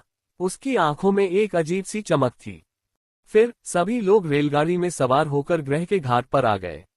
वे एक ब्रह्मांडीय अंतरिक्ष यान लेकर सिरियस ग्रह पर पहुंचे। ये साम्राज्य की सेना के स्वामित्व वाला एक ब्रह्मांड स्तरीय अंतरिक्ष यान था। ये बहुत बड़ा था, असाधारण रूप से विशाल। सबसे महत्वपूर्ण बात यह थी कि इसे बनाने के लिए इस्तेमाल की गई सामग्री कठोर और मजबूत थी। ये ब्रह्मांड स्तरीय मार्शल योद्धा के हमले का सामना करने के लिए पर्याप्त मजबूत था। एक ब्रह्मांड स्तरीय अंतरिक्ष यान का मूल्य कुछ 100 QYE 63 अंतरिक्ष यान के बराबर था। अंतरिक्ष यान डॉक से रवाना हुआ। यह अंतरिक्ष में यात्रा करता हुआ सिरियस ग्रह की ओर उड़ चला। सभी लोग ब्रह्मांड स्तरीय अंतरिक्ष यान पर अपनी अपनी सीटों पर बैठ गए। कुलीन लोग जानते थे कि कैसे आनंद लेना है। उनकी मेजों पर पहले से ही स्वादिष्ट मदिरा और आध्यात्मिक फल रखे हुए थे। विभिन्न जातियों की कई सुंदरियां उनकी सेवा में लगी हुई थीं। ऐसे दुर्गुण। वांग टेंग ने तिरस्कारपूर्वक शिकायत की। एट नो विल बिन एट। फिर उसने अपनी थोड़ी को छुआ और सोचा कि क्या उसे इस परीक्षण के बाद अपने अंतरिक्ष यान पर कुछ खूबसूरत महिलाओं को लाना चाहिए। वे जीवन के बारे में बात कर सकती हैं और साथ में कुछ मनोविज्ञान का अध्ययन कर सकती हैं। इससे उसके जीवन में कुछ मजा आएगा। उसके पास बहुत सारा पैसा था और उसे खर्च करने के लिए कोई जगह नहीं थी। वांग टेंग काओ होन्टू प्रमुख अचानक बोला। महोदय, वांग टेंग और काओ होन्टू ने जल्दी से उत्तर दिया। इससे पहले कि हम सीरीज ग्रह पर पहुंचे, मैं आपको इस परीक्षण का विवरण बता दूं। फ्लेमिंग रिवर वर्ल्ड में प्रवेश करने के बाद आपको 3 मिशन पूरे करने होंगे, प्रमुख ने धीरे से कहा। 3 मिशन। वांग टेंग गंभीर हो गया और उसका पूरा ध्यान सिर पर था। पहला मिशन 25,000 किलोग्राम ज्वलंत नदी क्रिस्टल को खोजना है। जिसके पास ज्यादा ज्वलंत नदी क्रिस्टल होंगे वह जीत जाएगा। प्रधान के बोलते ही वहां हंगामा मच गया। 25,000 किलोग्राम ज्वलंत नदी क्रिस्टल, यह आसान नहीं है। Flaming river crystal flaming river world में लावा स्ट्रीम के नीचे पाए जाते हैं। लावा स्ट्रीम मृत्यु क्षेत्र हैं जो मालिक द्वारा मूल शक्ति का उपयोग करके बनाए गए हैं। सामान्य ब्रह्मांड चरण मार्शल योद्धा आधे घंटे से अधिक समय तक वहां नहीं रह पाएंगे। पब फ्यूचर द्वारा विज्ञापन। इसके अलावा कई वर्षों के विकास के बाद बहुत ज्यादा ज्वलंत नदी क्रिस्टल नहीं बचे हैं। 25 किलोग्राम प्राप्त करना आसान नहीं होगा। ये मिशन अन्य ब्रह्मांड स्तरीय मार्शल योद्धाओं के साथ कई चर्चाओं के बाद तय किए गए थे, इसलिए चैम्बर के सदस्यों को उनके बारे में पता नहीं था। वांग टेंग अपने आसपास के शोर और काओ होन्टू के चेहरे पर गहरी उदासी देखकर आश्चर्यचकित था। पहला मिशन काफी कठिन लग रहा था। राउंड बॉल, क्या तुम जानते हो कि ज्वलंत नदी क्रिस्टल क्या है? वांग टेंग ने मन ही मन पूछा। ये फ्लेमिंग रिवर वर्ल्ड में पाया जाने वाला एक विशेष क्रिस्टल है। मालिक ने इसे गलती से बनाया था जब उसने ज्वाला की उत्पत्ति को अन्य उच्च श्रेणी के ऊर्जा पत्थरों के साथ मिलाया था। यह अग्नि तत्व वाले स्टार जानवरों के लिए बहुत अच्छा है, राउंड बॉल ने कहा। तो ये क्रिस्टल लिटिल व्हाइट और धातु कवच ज्वलंत बिच्छू के लिए अच्छा है, वांग टेंग ने अपनी थोड़ी को छुआ और कहा। ये सही है, यह आपके 2 आध्यात्मिक पालतू जानवरों के लिए उपयोगी है। राउंड बॉल ने अपना सिर हिलाया और आगे कहा, हालांकि आपको पहले उन्हें प्राप्त करने की आवश्यकता है। क्या उन्हें ढूंढना मुश्किल है? वांग टेंग ने पूछा। क्या तुमने सुना नहीं कि उन्होंने क्या कहा? शायद अब नदी में केवल कुछ ही जलते हुए क्रिस्टल बचे हैं, राउंड बॉल ने कहा। वांग टेंग ने विचार करना शुरू कर दिया। उसने कोई और सवाल नहीं पूछा। दूसरा मिशन आकाशीय स्तर या उससे ऊपर के 500 फायर ब्लैक टोड को मारना है। उनमें से 10वां हिस्सा ब्रह्मांडीय स्तर पर होना चाहिए। इसी तरह जितने ज्यादा होंगे उतना बेहतर होगा, प्रमुख ने दूसरे मिशन के बारे में बताया। एक बार फिर सभी लोग हैरान रह गए। वांग टेंग के पूछने से पहले ही राउंड बॉल ने समझाना शुरू कर दिया। फायर ब्लैक टॉड एक विशेष सितारा जानवर है जो फ्लेमिंग रिवर वर्ल्ड में पाया जाता है। इससे निपटना सबसे मुश्किल सितारा जानवर है। ज्यादातर समय ये जलती हुई नदियों में छिपा रहता है। ज्वलंत नदियां या धाराएं फ्लेमिंग रिवर वर्ल्ड की 5 सबसे खतरनाक जगहों में से एक है। पूरी दुनिया में कई नदियां बहती हैं। यहीं से दुनिया को इसका नाम मिला है। यदि आप एक फायर ब्लैक टॉड को मारना चाहते हैं तो आपको जलती हुई नदी में प्रवेश करना होगा। यह अफवाह है कि नदी में कुछ अजीब लपटें हैं, इसलिए यह एक बेहद खतरनाक जगह है। हालांकि उच्च तापमान के अलावा किसी को भी अंदर कोई अजीब चीज नहीं मिली है। लेकिन कई योद्धा नदियों में घुसने के बाद मर गए। कोई शव नहीं मिला और किसी को भी इसका कारण नहीं पता। यह अजीब सी लौ कोई दिव्य लौ नहीं हो सकती, है ना? वांग टेंग ने हंसते हुए कहा। उसे इसकी परवाह नहीं थी। दैवीय ज्वालाएं सामान्य नहीं थीं। दूसरी तरफ काओ होन्टू का चेहरा उदास हो गया। उसे पता था कि यह कितना मुश्किल था। वह एक पृथ्वी तत्व मार्शल योद्धा था। खतरनाक अग्नि तत्व की दुनिया में उसे ज्यादा फायदा नहीं था। पब फ्यूचर द्वारा विज्ञापन। फ्लेमिंग रिवर को फ्लेमिंग रिवर वर्ल्ड की 5 सबसे खतरनाक जगहों में से एक माना जाता था। यहां तक कि वह भी चिंतित था। वांग टेंग ने जब ये दृश्य देखा तो वह बहुत खुश हुआ। तीसरा मिशन सबसे कठिन है। इसे आज तक कोई पूरा नहीं कर पाया है, प्रमुख ने आगे कहा। सबसे कठिन मिशन, क्या ये हो सकता है? कई लोगों को कुछ बात समझ में आए और वे आश्चर्यचकित हो गए। पिताजी, क्या ये? काओ के चेहरे का भाव बदलते ही उसने पूछा। वह और काओ जियाओ दोनों ही ब्रह्मांड स्तर के मार्शल योद्धा थे। वे इस परीक्षण में अपने पिता की मदद कर रहे थे। काओ होंटू ने अपनी भौहें सिकुड़ी और धीरे से सिर हिलाया। वह भी यही सोच रहा था। वांग टेन को जब उनके हाव भाव पर ध्यान गया तो वह थोड़ा उलझन में पड़ गया। क्या इस मिशन को कभी किसी ने पूरा नहीं किया? ये वही मिशन होना चाहिए। राउंड बॉल की गंभीर आवाज गूंजी। तुम्हें इसके बारे में पता है? वांग टेंग ने आश्चर्य से पूछा। राउंड बॉल ने बताया, फ्लेमिंग रिवर वर्ल्ड में मालिक द्वारा छोड़ी गई कई विरासतें हैं। वह आदमी काफी अजीब है। उसने 53 विरासतें छोड़ी हैं। उनमें से 52 मिल चुकी हैं। अब केवल एक ही बची है। 53 विरासतें। वांग टेंग अवाक रह गया। फिर उसे समझ में आया और उसने कहा, आखिरी मिशन शायद बची हुई विरासत को ढूंढना है ना? बहुत संभावना है, राउंड बॉल ने उत्तर दिया। आपका तीसरा मिशन अंतिम विरासत को खोजना है, प्रमुख ने उत्तर बताया। सर, कोई भी कभी भी अंतिम विरासत नहीं पा सका है। अगर हम असफल हो गए तो क्या होगा? काओ होंटू ने अनजाने में पूछा। ये सही है, यह मिशन बिल्कुल असंभव है। अतीत में कई दुर्जय योद्धाओं ने फ्लेमिंग रिवर वर्ल्ड में प्रवेश किया, लेकिन कोई भी इसे कभी नहीं पा सका। शायद बाकी लोग भी इस बात से सहमत थे। उन सभी को लगा कि तीसरा मिशन असंभव था। मुखिया को कोई जल्दी नहीं थी। उसने चुपचाप उनके खत्म होने का इंतजार किया और फिर आज्ञाकारी लहजे में जवाब दिया, तुम्हें यह मिशन पूरा करना ही होगा। अगर तुम पहले 2 मिशन में सफल हो जाते हो लेकिन आखिरी में असफल हो जाते हो, तो तुम पर्याप्त सैन्य कारनामे जमा करने के बाद ही बैरन की उपाधि प्राप्त कर सकते हो। क्या? सभी लोग आश्चर्य से बोले। यह अनुरोध थोड़ा अप्रत्याशित था। सर, अगर मैं पहले 2 मिशन पूरे कर लूं तो क्या मुझे तुरंत बैरन की उपाधि मिल सकती है? आखिरकार मैंने कई सैन्य कारनामे जमा कर लिए हैं, काओ होंटू ने पूछने से पहले झिझकते हुए कहा। उन सैन्य कारनामों की वजह से आपको इस मुकदमे में भाग लेने का मौका मिला। अगर आप जीतना चाहते हैं तो आपको लगातार पुण्य अर्जित करना होगा, मुखिया ने जवाब दिया। मैं समझ गया। काओ होंटू निराश हो गया। फफ। वांग टेंग लगभग हंस पड़ा। उसने काओ होंटू की तरफ देखा और पाया कि उसका चेहरा थोड़ा काला पड़ गया था। लेकिन ये भी उसके लिए अच्छी बात नहीं थी। अगर वह तुरंत बैरन की उपाधि प्राप्त करना चाहता था तो उसे तीसरा मिशन पूरा करना होगा। योग्यताएं अर्जित करना आसान नहीं था। ध्यान रहे, काओ होंटू ने पर्याप्त योग्यताएं अर्जित करने में अनगिनत साल लगा दिए। फिर भी वह उपाधि प्राप्त नहीं कर सका। यदि उसे संचयन पुनः शुरू करना पड़ा तो कौन जानता था कि उसे कितना समय लगेगा। अनुवादक, हेनी ट्रांसलेशन संपादक, हेनी ट्रांसलेशंस 5 दिन बाद। सबके सामने एक नीला सफेद ग्रह दिखाई दिया। ब्रह्मांड स्तरीय अंतरिक्ष यान तेज गति से यात्रा कर रहा था। इस यात्रा में 8 दिन लगने थे, लेकिन वे 5 दिन में ही अपने गंतव्य पर पहुंच गए। सीरियस ग्रह महान कियान साम्राज्य की उत्तर पश्चिमी सीमा पर स्थित एक जीवन ग्रह था। यह महान कियान ग्रह जितना बड़ा नहीं था, लेकिन यह पृथ्वी से बहुत बड़ा था। ये जीवन ग्रह जादुई था। यहाँ कई दुर्जय योद्धा पैदा हुए थे और उन सभी ने कई सैन्य कारनामे किए थे। वे अपनी पीढ़ी के प्रमुख व्यक्ति थे। साम्राज्य की सीमाएं अंधकार में प्रेतों का प्रतिरोध करने की अग्रिम पंक्ति थीं। यहीं पर सबसे बुरी लड़ाइयां लड़ी जाती थीं।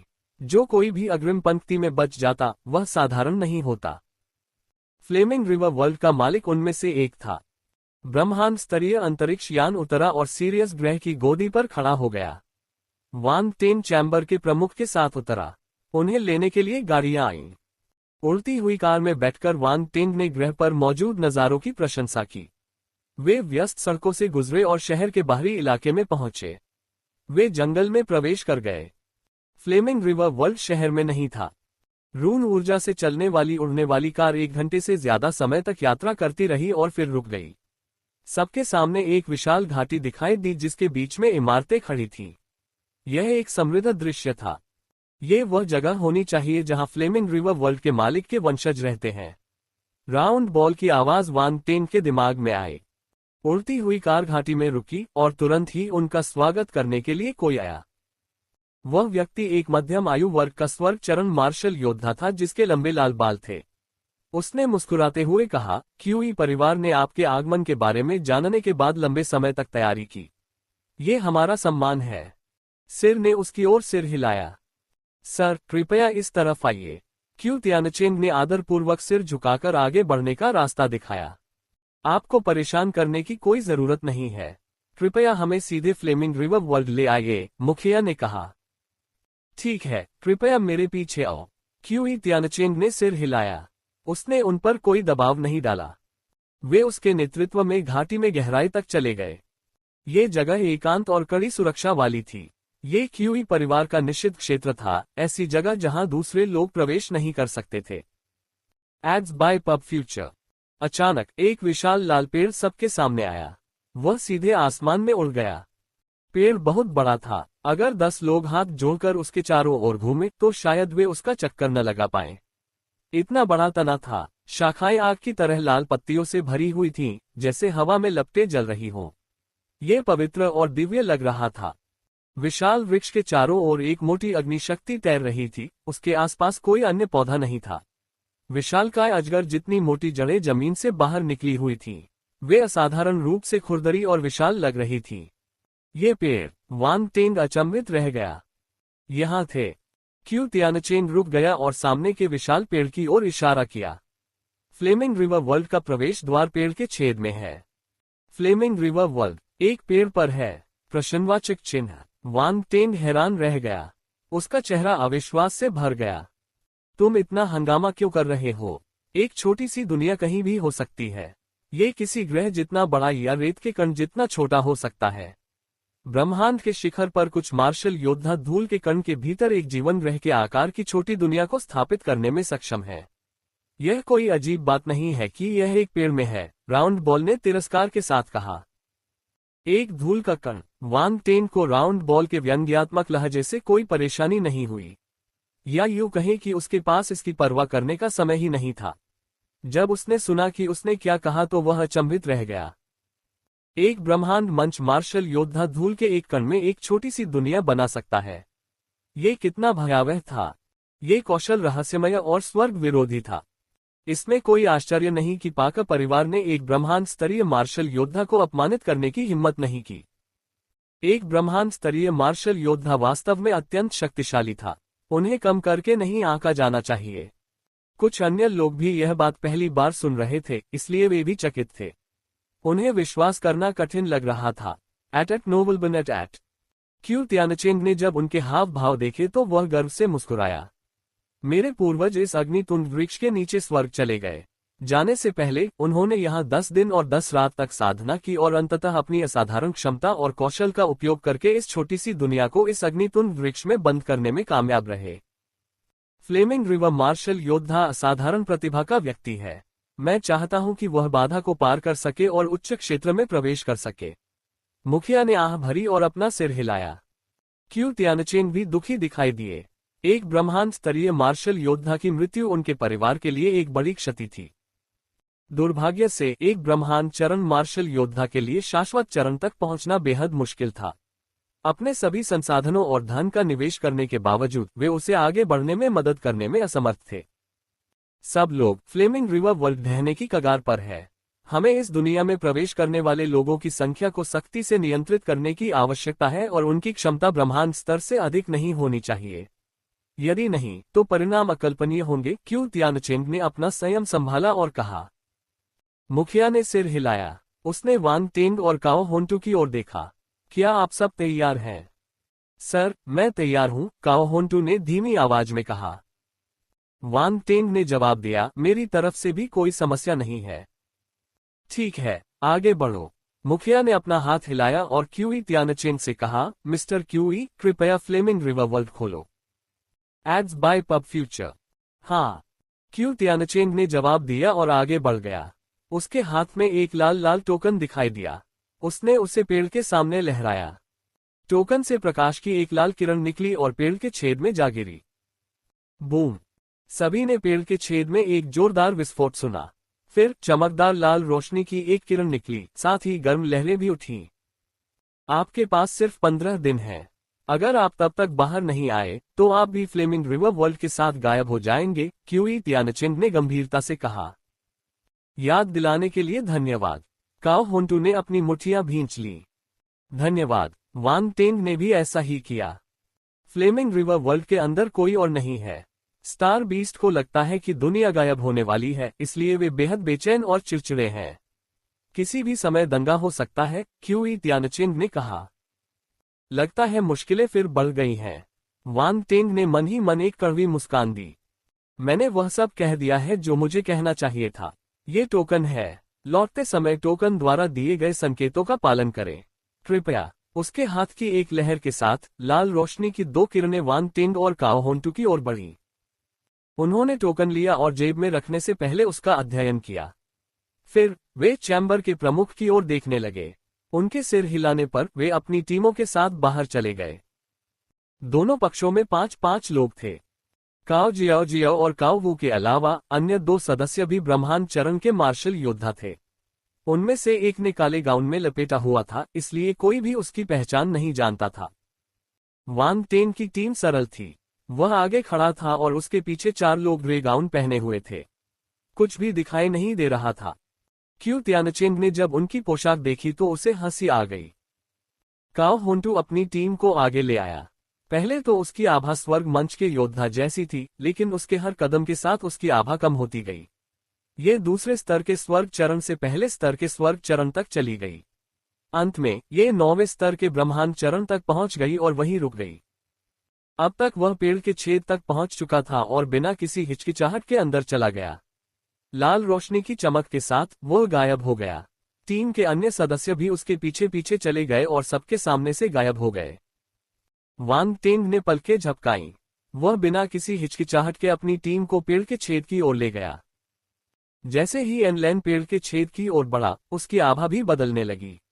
वह स्वर्ग के शिखर से 9वें स्तर के ब्रह्मांड के चरण में लुढ़क गई। वांग टेंग और उनकी टीम ने एक दूसरे का हाथ पकड़ा और पेड़ के छेद में कदम रखा। क्या वह किसी स्वर्गीय मार्शल योद्धा की आभा थी? जब काओ होंटू ने अपनी स्वर्ग मंच क्षमता का खुलासा किया तो वे आश्चर्यचकित नहीं हुए।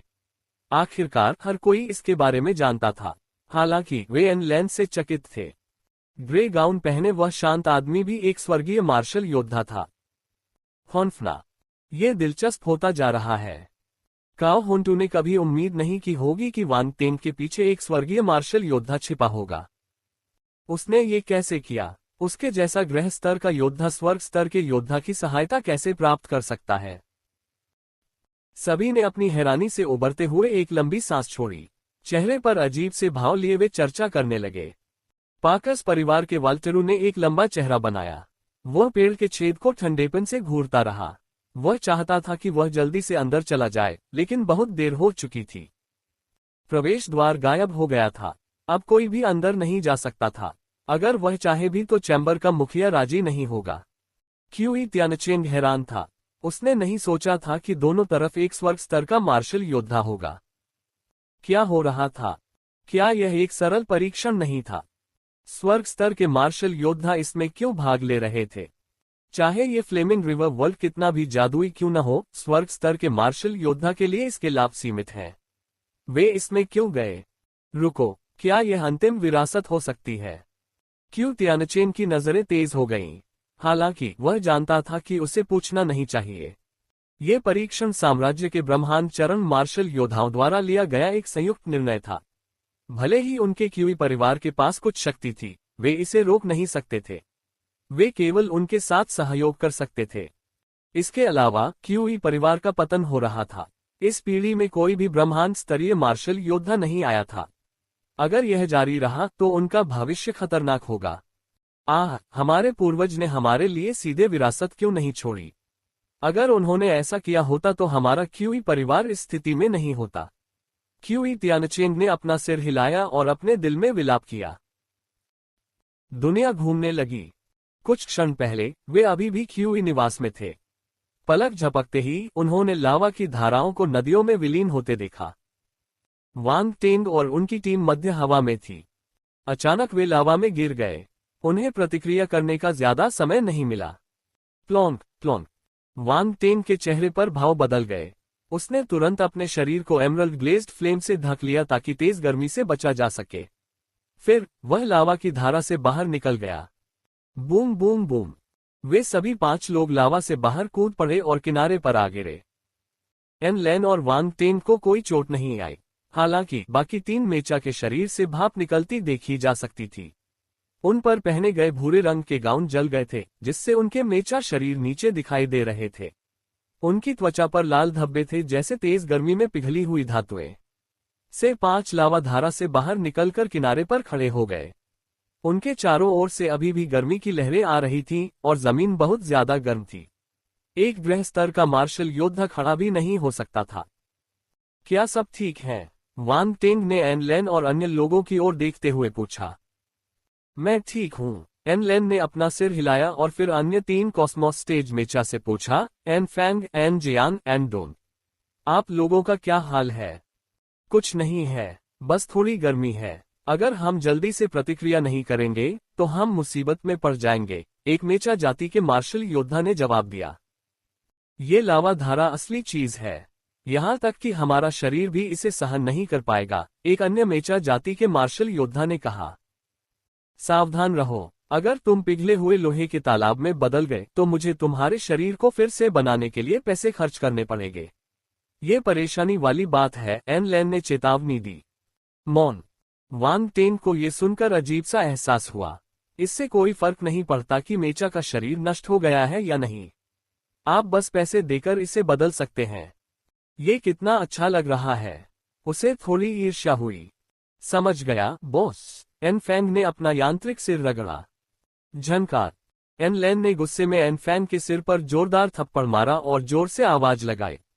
फिर उसने डांटा, मुझे बॉस कहना बंद करो, इससे हम डाकुओं के गिरोह जैसे लगते हैं। ओह, एन फैंग ने जल्दी से सिर हिलाया जैसे वह उसका पंचिंग बैग था। अन्य मेचा जाति के मार्शल योद्धाओं ने अपने सिर को इस तरह झुका लिया जैसे वे एन लेन से आघातग्रस्त हो गए हों। वांग टेंग ने एन लेन की तरफ देखा। उसे लगा कि मेचा वाकई डाकुओं जैसे दिखते हैं। शायद वे डाकुओं जैसे ही थे। इससे उसे जिन युआन और हेडॉक की याद आ गई जिनसे वह धरती पर मिला था। दोनों पक्षों ने एक ही तरह से काम किया और वे मछली की तरह फिसलन भरे थे। दुर्भाग्यवश जब वह नांगोग यू द्वारा छोड़े गए अवशेषों में प्रवेश कर रहा था तो वे भाग गए। अरे, यहाँ विशेषता बुलबुले हैं, वांग टेंग ने धीरे से कहा। उसकी आंखों में आश्चर्य की झलक थी। Ads by pub future.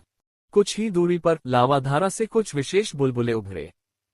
इकट्ठा करना। नक्षत्र बल अग्नि तारांकन 20। नक्षत्र बल अग्नि तारांकन 30। नक्षत्र बल अग्नि तारांकन 5। नक्षत्र अग्नि बल के कुल 55 अंक थे। हालांकि यह बहुत ज्यादा नहीं था, लेकिन वांग टेंग को इससे ज्यादा की उम्मीद थी। क्या ये ज्वलंत नदी विश्व समय समय पर विशेषता बुलबुले उत्पन्न करता है? यदि ऐसा है तो उसे सोना मिल गया है। अब हम कहाँ जा रहे हैं? एन लेन ने चारों ओर देखा। वांग टेंग ने अपनी नजरें हटा ली और अपनी कलाई घड़ी चालू की। एक नक्शा सामने आया। यह नक्शा किसी ने उसे जाने से पहले दिया था, और जिस व्यक्ति ने उसे ये दिया वह था डीक्यू। उसे नहीं पता था कि डीक्यू ने पहले भी फ्लेमिंग रिवर वर्ल्ड में प्रवेश किया था या नहीं, या उसने ये जानकारी दूसरों से प्राप्त की थी। वैसे भी उसने वांग टेंग की बहुत मदद की, अन्यथा वह फ्लेमिंग रिवर वर्ल्ड में लक्ष्यहीन खोज करता रहता और अधिक समय बर्बाद करता। उनके पास केवल 15 दिन थे। इस तरफ जाओ, वांग टेंग ने एक दिशा में इशारा किया। पहले लावा दलदल में चलते हैं। यह ज्यादा दूर नहीं होना चाहिए। हाँ। आन लेन ने स्वाभाविक रूप से वांग टेंग के निर्णयों का अनुसरण किया। चल दर। दिशा चुनने के बाद वे पांचों लोग चल पड़े। उड़ते हुए उन्होंने चारों ओर देखा और इलाके का निरीक्षण किया। यह एकमात्र मौका था जब उन्हें फ्लेमिंग रिवर वर्ल्ड के अनोखे वातावरण को देखने का समय मिला। यह बाहरी दुनिया से बहुत अलग था। आसमान में 3 बड़े आग के गोले लटक रहे थे जो सूरज की तरह दिख रहे थे। पूरा आसमान आग के लाल रंग से जगमगा रहा था। एट नोबल बनट एट। जमीन भी लाल भूरे रंग की मिट्टी से ढकी हुई थी। लावा की धाराएं एक दूसरे को काटती हुई पूरी जमीन पर फैल गईं और भाप के फटके निकल रहे थे। Ads by pub future. ऐसे वातावरण में साधारण जीव और पौधे अस्तित्व में नहीं रह पाएंगे। हालांकि अभी भी कुछ अजीब प्रजातियां थीं जो जीवित रहने के लिए अग्नि शक्ति पर निर्भर थीं। वे इस दुनिया के मूल निवासी थे। इतने सारे विशेषता बुलबुले। वांग टेंग की आंखें चमक उठीं। रास्ते में उसने पाया कि आसपास का वातावरण लाल रंग के बुलबुलों से भरा हुआ था। यह विशेष रूप से लावा धाराओं के पास था, जहां और भी ज्यादा बुलबुले थे। वे लावा से हर समय दिखाई देते थे। उसने तुरंत अपनी आध्यात्मिक शक्ति भेजी और उन्हें उठा लिया। नक्षत्र बल अग्नि तारांकन 10। नक्षत्र बल अग्नि तारांकन 8। नक्षत्र बल अग्नि तारांकन 15। अग्नि बल विशेषता बुलबुले वान टेन की ओर एकत्रित हुए। हालांकि उनका मूल्य अधिक नहीं था, लेकिन उनकी संख्या बहुत अधिक थी। उनमें से बहुतों के साथ उसने कुछ ही समय में हजारों गुण प्राप्त कर लिए। नक्षत्र अग्नि शक्ति उसके शरीर में प्रवाहित हुई और उसके शून्यता के सागर में विलीन हो गई। ऐसा लगता है कि इस बार मैं शायद आकाशीय क्षेत्र में आगे बढ़ सकता हूं। वान टेंग ने अपने नक्षत्र अग्नि बल में परिवर्तन महसूस किया। आधे घंटे तक उड़ान भरने के बाद वे धीरे धीरे लावा दलदल के करीब पहुंच गए। लावा की धाराएं आपस में मिलने लगीं, ऐसा लग रहा था जैसे वे दलदल से बाहर निकल रही हों। इसी तरह वहां कई विशेषता बुलबुले थे। वान टेंग बहुत खुश था। पिस्ट। अचानक लावा की धारा से ज्वाला की एक जीभ निकली और एक मेचा की ओर बढ़ी। सबके चेहरे के भाव थोड़े बदल गए। आग की लपटें बहुत तेज थी। इससे पहले कि कोई मेचा मार्शल योद्धा प्रतिक्रिया कर पाता, उसका पैर उलझ गया। फिर उसने महसूस किया कि एक बहुत बड़ी ताकत उसे नीचे लावा धारा की ओर खींच रही है। हालांकि वे अभी भी ब्रह्मांड चरण के मार्शल योद्धा थे। अचानक बदलाव का सामना करने पर वे घबराए नहीं। मेचा की भुजाएं फड़क उठी और तलवार में बदल गईं। फिर उसने अपनी शक्ति को संघनित किया, जिससे तलवार की चमक पैदा हुई। तुम मौत की तलाश में हो। मेचा ने दहाड़ते हुए ज्वाला की जीभ पर वार किया। तलवार की चमक ने ज्वाला को मारा और उसे 2 टुकड़ों में काट दिया। क्रोक। नीचे लावा की धारा से एक अजीब सी चीख सुनाई दी। सभी ने केवल एक काली छाया को चमकते हुए देखा, फिर वह गायब हो गई। वे अब उसका कोई निशान नहीं ढूंढ पाए। यह अग्नि काले टोड हैं। सावधान रहो। वान टेंग और एनलैन ने एक साथ चिल्लाते हुए लावा की भाप को सतर्कता से देखा। किसी को उम्मीद नहीं थी कि यहां उनका सामना अग्नि काले टोडों से होगा। फायर ब्लैक टोड उनके मिशनों में से एक थे। हालांकि केवल ज्वलंत नदी में ही सबसे अधिक संख्या में फायर ब्लैक टोड थे। लावा धाराओं में कभी कभी केवल 1 या 2 ही होते थे। वे भाग्यशाली थे कि उन्हें यहां एक मिल गया। यह अग्नि काला टोड बहुत चालाक है। अगर आप इसे एक ही झटके में नहीं मारेंगे तो ये छिप जाएगा, एनलैन ने कहा। चूंकि हमारा सामना एक से हुआ है, इसलिए हम इसे इतनी आसानी से नहीं छोड़ सकते। वान टेन के चेहरे पर मुस्कान आ गई। कोई बात नहीं, ये कुछ न होने से तो बेहतर ही है। चाहे यह अग्नि काला टोड कितना भी चालाक क्यों न हो, वह उससे बच नहीं सकता था। लावा हमारी आत्मा को बाधित करता है। अगर फायर ब्लैक टोड छिपता रहा तो हमारे लिए उसे ढूंढना मुश्किल हो जाएगा। एनलैन ने भौहें सिकोड़ ली। ये सच नहीं हो सकता, वान टेंग ने हंसते हुए कहा। एक क्षण में उसके शरीर से पन्ना की चमकदार ज्वाला निकली और आग की जंजीरों की तरह लावा की धारा में बह गई। हिस हिस हिस। जब उन्होंने लावा को छुआ तो उनमें से एक तीखी आवाज निकली, तथा वे सुरक्षित रहे। पन्ना की जंजीरें लावा की धारा में जलते हुए अजगरों की तरह तेजी से तैर रही थीं।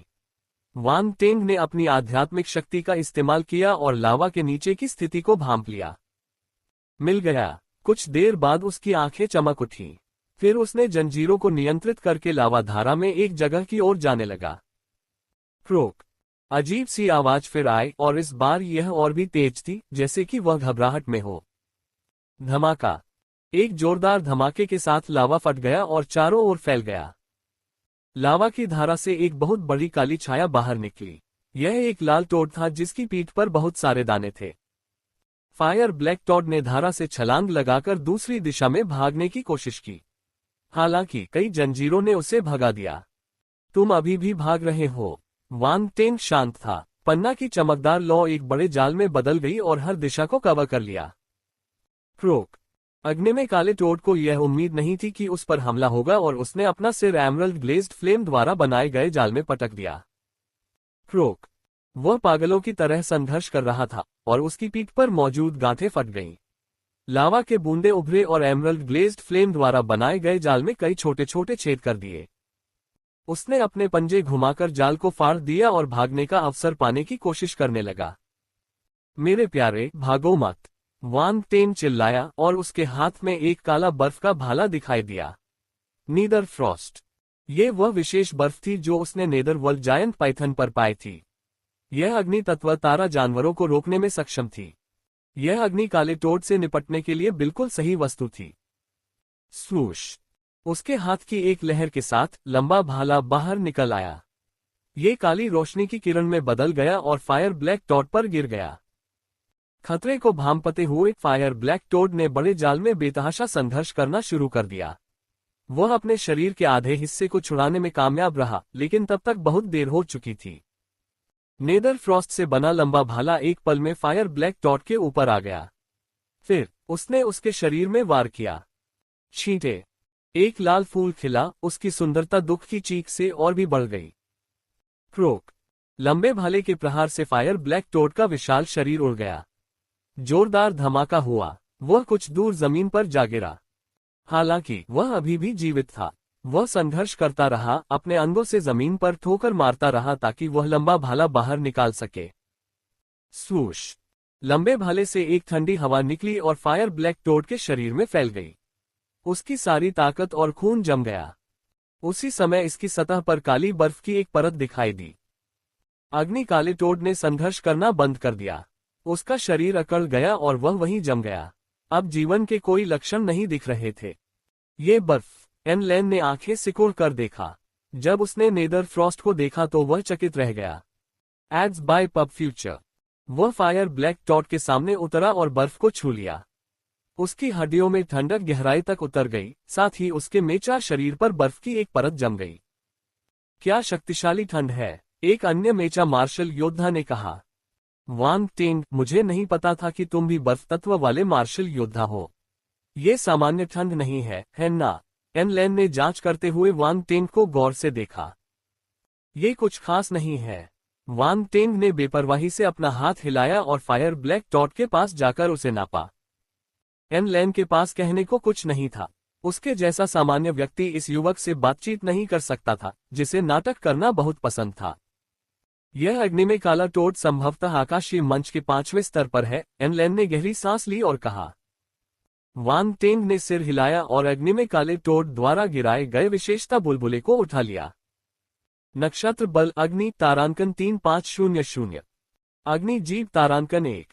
रिक्त विशेषता तारांकन 4500। मैं इस अग्नि जीव का उपयोग किस लिए कर सकता हूँ? प्रश्नवाचक चिन्ह। वांग टेंग ने तिरस्कार भरी नजर से देखा। यह एक विशेष तकनीक थी, लेकिन वह अपनी जीभ को फायर ब्लैक टॉड की तरह हथियार के रूप में इस्तेमाल नहीं कर सकता था, है ना? इसके बारे में सोचकर ही रोमांच महसूस हुआ। खांसी, घिनौना लगा। हालांकि इसे उठाने के बाद उसे एहसास हुआ कि ऐसा नहीं था। वह लपटों का उपयोग करके जीभ बना सकता था। ये फुर्तीला होगा और छिपकर हमला करने के लिए बढ़िया होगा। इस विशेष कौशल के अलावा उन्होंने 3500 नक्षत्र अग्नि बल अंक और 45,000 रिक्त विशेषताएं भी प्राप्त की। यह एक बड़ी राशि थी। वांग टेंग ने फायर ब्लैक टॉड की लाश को अपने स्पेस रिंग में रख लिया। उसने दूसरे मिशन का 1/500 भाग पूरा कर लिया था। चल दर। सभी ने लावा दलदल की ओर अपनी यात्रा जारी रखी। अगले 10 मिनट जल्दी ही बीत गए। समूह आखिरकार अपने गंतव्य पर पहुंच गया। उनके सामने एक विशाल और असीम दलदल दिखाई दिया। ये दलदल हमेशा की तरह अलग था। ये लावा से बना था और तप रहा था। लावा जोर जोर से गड़गड़ा रहा था। सतह पर बुलबुले बन रहे थे और कुछ देर बाद फट रहे थे। भाप जैसा गर्म लावा हर जगह फैल रहा था। Ads by pub future. Wang Teng ने एक ही नजर में कई विशेषता बुलबुले देखे। इकट्ठा करना। नक्षत्र बल अग्नि तारांकन 30। नक्षत्र बल अग्नि तारांकन 25। नक्षत्र बल अग्नि तारांकन 35। कुछ ही सेकंड के भीतर वांग टेंग ने नक्षत्र अग्नि बल के 2000 से अधिक अंक एकत्र किए। हम आखिरकार यहां आ गए हैं। एनलेन ने विस्मय से अपने चारों ओर नजर घुमाई। मैंने सुना है कि यह झुंड हमेशा बढ़ता रहता है। मुझे आश्चर्य है कि क्या ये सच है। मुझे ऐसा लगता है। इसके आसपास की चट्टानों को देखो, वे धीरे धीरे पिघल रही हैं। वांग टेंग ने विशेषता बुलबुले उठाना समाप्त किया और अपने नीचे देखा। वह नीचे बैठ गया और चट्टान के एक टुकड़े को हल्के से थपथपाया। यह तुरंत टूट गया और लावा में गिर गया। एक मेचा मार्शल योद्धा ने अपनी उंगली लावा में डाल दी। जब उसने उसे बाहर निकाला तो उसकी उंगली पिघल चुकी थी। आउच, ये दर्द करता है, मेचा ने बिना किसी भाव के चेहरे पर टिप्पणी की। झनकार। एनलेन ने मार्शल योद्धा के सिर पर थप्पड़ मारा और डांटा, बेवकूफ मत बनो। तुम्हें अपनी ऊर्जा इस तरह बर्बाद नहीं करनी चाहिए। हाँ, मेचा मार्शल योद्धा की आंखों में एक नीली चमक दिखाई दी। उसकी उंगली तरल की तरह वापस बढ़ने लगी। क्या उनके दिमाग में कुछ गड़बड़ है? वांग टेंग ने आवाज संचरण के माध्यम से एन लेन से पूछा। चिंता मत करो, उन्हें इधर उधर ऑर्डर करने में कोई समस्या नहीं होगी। एन लेन ने माफी मांगते हुए मुस्कुराया और अपनी छाती थपथपाई। मुझे आशा है कि ऐसा ही होगा। वांग टेंग ने असहाय भाव से उसकी ओर देखा। फिर उसने अपनी आंखें घुमाई और अंतरिक्ष खंड से धातु कवच वाले ज्वलंत बिच्छू और लिटिल व्हाइट को मुक्त कर दिया। नक्षत्र अमृत को अवशोषित करने के बाद वे हाइबरनेशन में चले गए थे और कुछ दिन पहले ही जागे थे। वे दोनों सम्राट स्तर तक आगे बढ़ चुके थे। उनके पास ग्रह स्तर के मानव मार्शल योद्धा के समान शक्ति थी। धातु कवच ज्वलंत बिच्छू तीसरे स्तर के सम्राट स्तर पर था, जबकि लिटिल व्हाइट 5वें स्तर के सम्राट स्तर पर था। इसने धातु कवच ज्वलंत बिच्छू को पीछे छोड़ दिया था। एट नोबल बन एट। धातु कवच वाला ज्वलंत बिच्छू इस वजह से निराश महसूस कर रहा था। पहले तो वह लिटिल व्हाइट से ज्यादा शक्तिशाली था, फिर भी अब वह पिछड़ रहा था। धातु कवच वाले ज्वलंत बिच्छू ने वांग टेंग को पक्षपाती होने के लिए कई बार कोसा। उसने लिटिल व्हाइट को बहुत सारी अच्छी चीजें दी होंगी, अगर नहीं तो लिटिल व्हाइट उससे आगे कैसे निकल सकता है। Ads by pub future. तथापि मास्टर, आपको मुझसे क्या चाहिए? धातु कवच वाला ज्वलंत बिच्छू वांग टेंग की ओर आज्ञाकारी ढंग से रेंगता हुआ आया जब उसे एहसास हुआ कि वह अग्नि बल से भरी जगह पर है। उसने वांग टेंग का पक्ष लेने की कोशिश की। कांव कांव। लिटिल व्हाइट अभी भी बोल नहीं सकता था, इसलिए वह कांव कांव करता हुआ वांग टेंग के सामने आ गया और अपना सिर उसकी हथेली पर रगड़ने लगा। यह एक छोटी सी दुनिया है जिसे फ्लेमिंग रिवर वर्ल्ड के नाम से जाना जाता है। ये लावा दलदल एक खतरनाक जगह है। इसके नीचे ज्वलंत नदी के क्रिस्टल हैं। मैं चाहता हूं कि तुम नीचे जाओ और मेरे साथ इस क्रिस्टल की खोज करो, वांग टेंग ने जवाब दिया। नीचे जाओ। धातु कवच वाले ज्वलंत बिच्छू ने अपनी बिच्छू की पूंछ लावा में रखी और चिल्लाया, अंदर की अग्नि शक्ति बहुत मोटी है। ये खतरनाक है, लेकिन ये हमारी साधना के लिए बहुत मददगार होगी। यह एक अच्छा अवसर है। खुद को बेहतर बनाने का मौका लीजिए, वांग टेंग ने गंभीरता से कहा। उसे ऐसा नहीं लगा कि उसने अपने लिए 2 मेहनती मजदूर ढूंढ लिए हैं। चिंता मत करो गुरुजी, हम कड़ी मेहनत करेंगे, धातु कवच वाले ज्वलंत बिच्छू ने दृढ़ता से कहा। ठीक है, तुम लिटिल व्हाइट के साथ मिलकर काम करोगे। मुझसे ज्यादा दूर मत रहना। अगर कोई खतरा हुआ तो मैं समय पर नहीं पहुंच पाऊंगा, वांग टेंग ने कहा। ये आपके आध्यात्मिक पालतू जानवर हैं? एन लेन ने आश्चर्य से पूछा। ये सही है। एन फैंग, एन डोंग और एन जियान से कहो कि वे उनके साथ मिलकर काम करें। वांग टेंग ने कुछ सोच विचार के बाद सिर हिलाया और कहा। ठीक है। एन लेन को कोई आपत्ति नहीं थी। वह मुड़ा और 3 अन्य मेचा मार्शल योद्धाओं से बात की। कुछ देर बाद उन्होंने वांग टेंग से कहा, नीचे का तापमान बहुत ज्यादा है। हम ज्यादा देर तक नीचे नहीं रह पाएंगे और हमें जल्द ही सतह पर लौटना होगा। ये समय की बर्बादी है। वांग टेंग ने विचार किया और 3 युद्ध कवच निकाल लिए। उन्होंने ये चीजें अतीत में एलियन उम्मीदवारों से ली थीं। ये सभी बड़े पैमाने पर उत्पादित वस्तुएं थीं। अब उनका कोई मालिक नहीं था, इसलिए कोई भी उन्हें पहन सकता था। वांग टेंग ने कहा, ये युद्ध कवच पहन लो। एन लेन और अन्य लोग भ्रमित थे, लेकिन उन्होंने फिर भी युद्ध कवच पहना हुआ था। बड़े पैमाने पर उत्पादित इन युद्ध कवचों का एक प्लस पॉइंट ये था कि वे पहनने वाले के आकार और ऊंचाई के अनुसार बदल सकते थे। इस प्रकार जब उन्होंने उन्हें पहना तो वे उन पर बिल्कुल फिट बैठे। वांग टेंग आगे बढ़ा और उसने अपनी हथेली पर नेदर फ्रॉस्ट को इकट्ठा किया। कवच पर बर्फ की एक परत जम गई।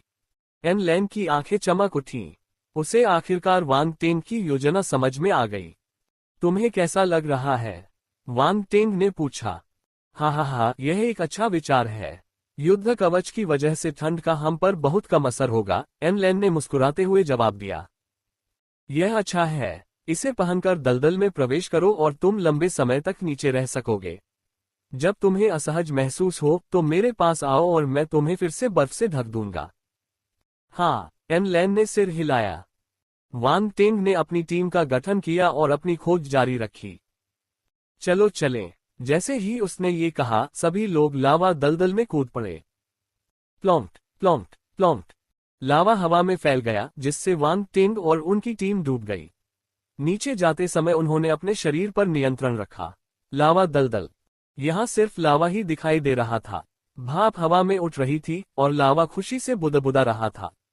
यहाँ तक कि हवा भी गर्मी से विकृत हो गई थी। यहाँ कोई जीवित प्राणी नहीं था।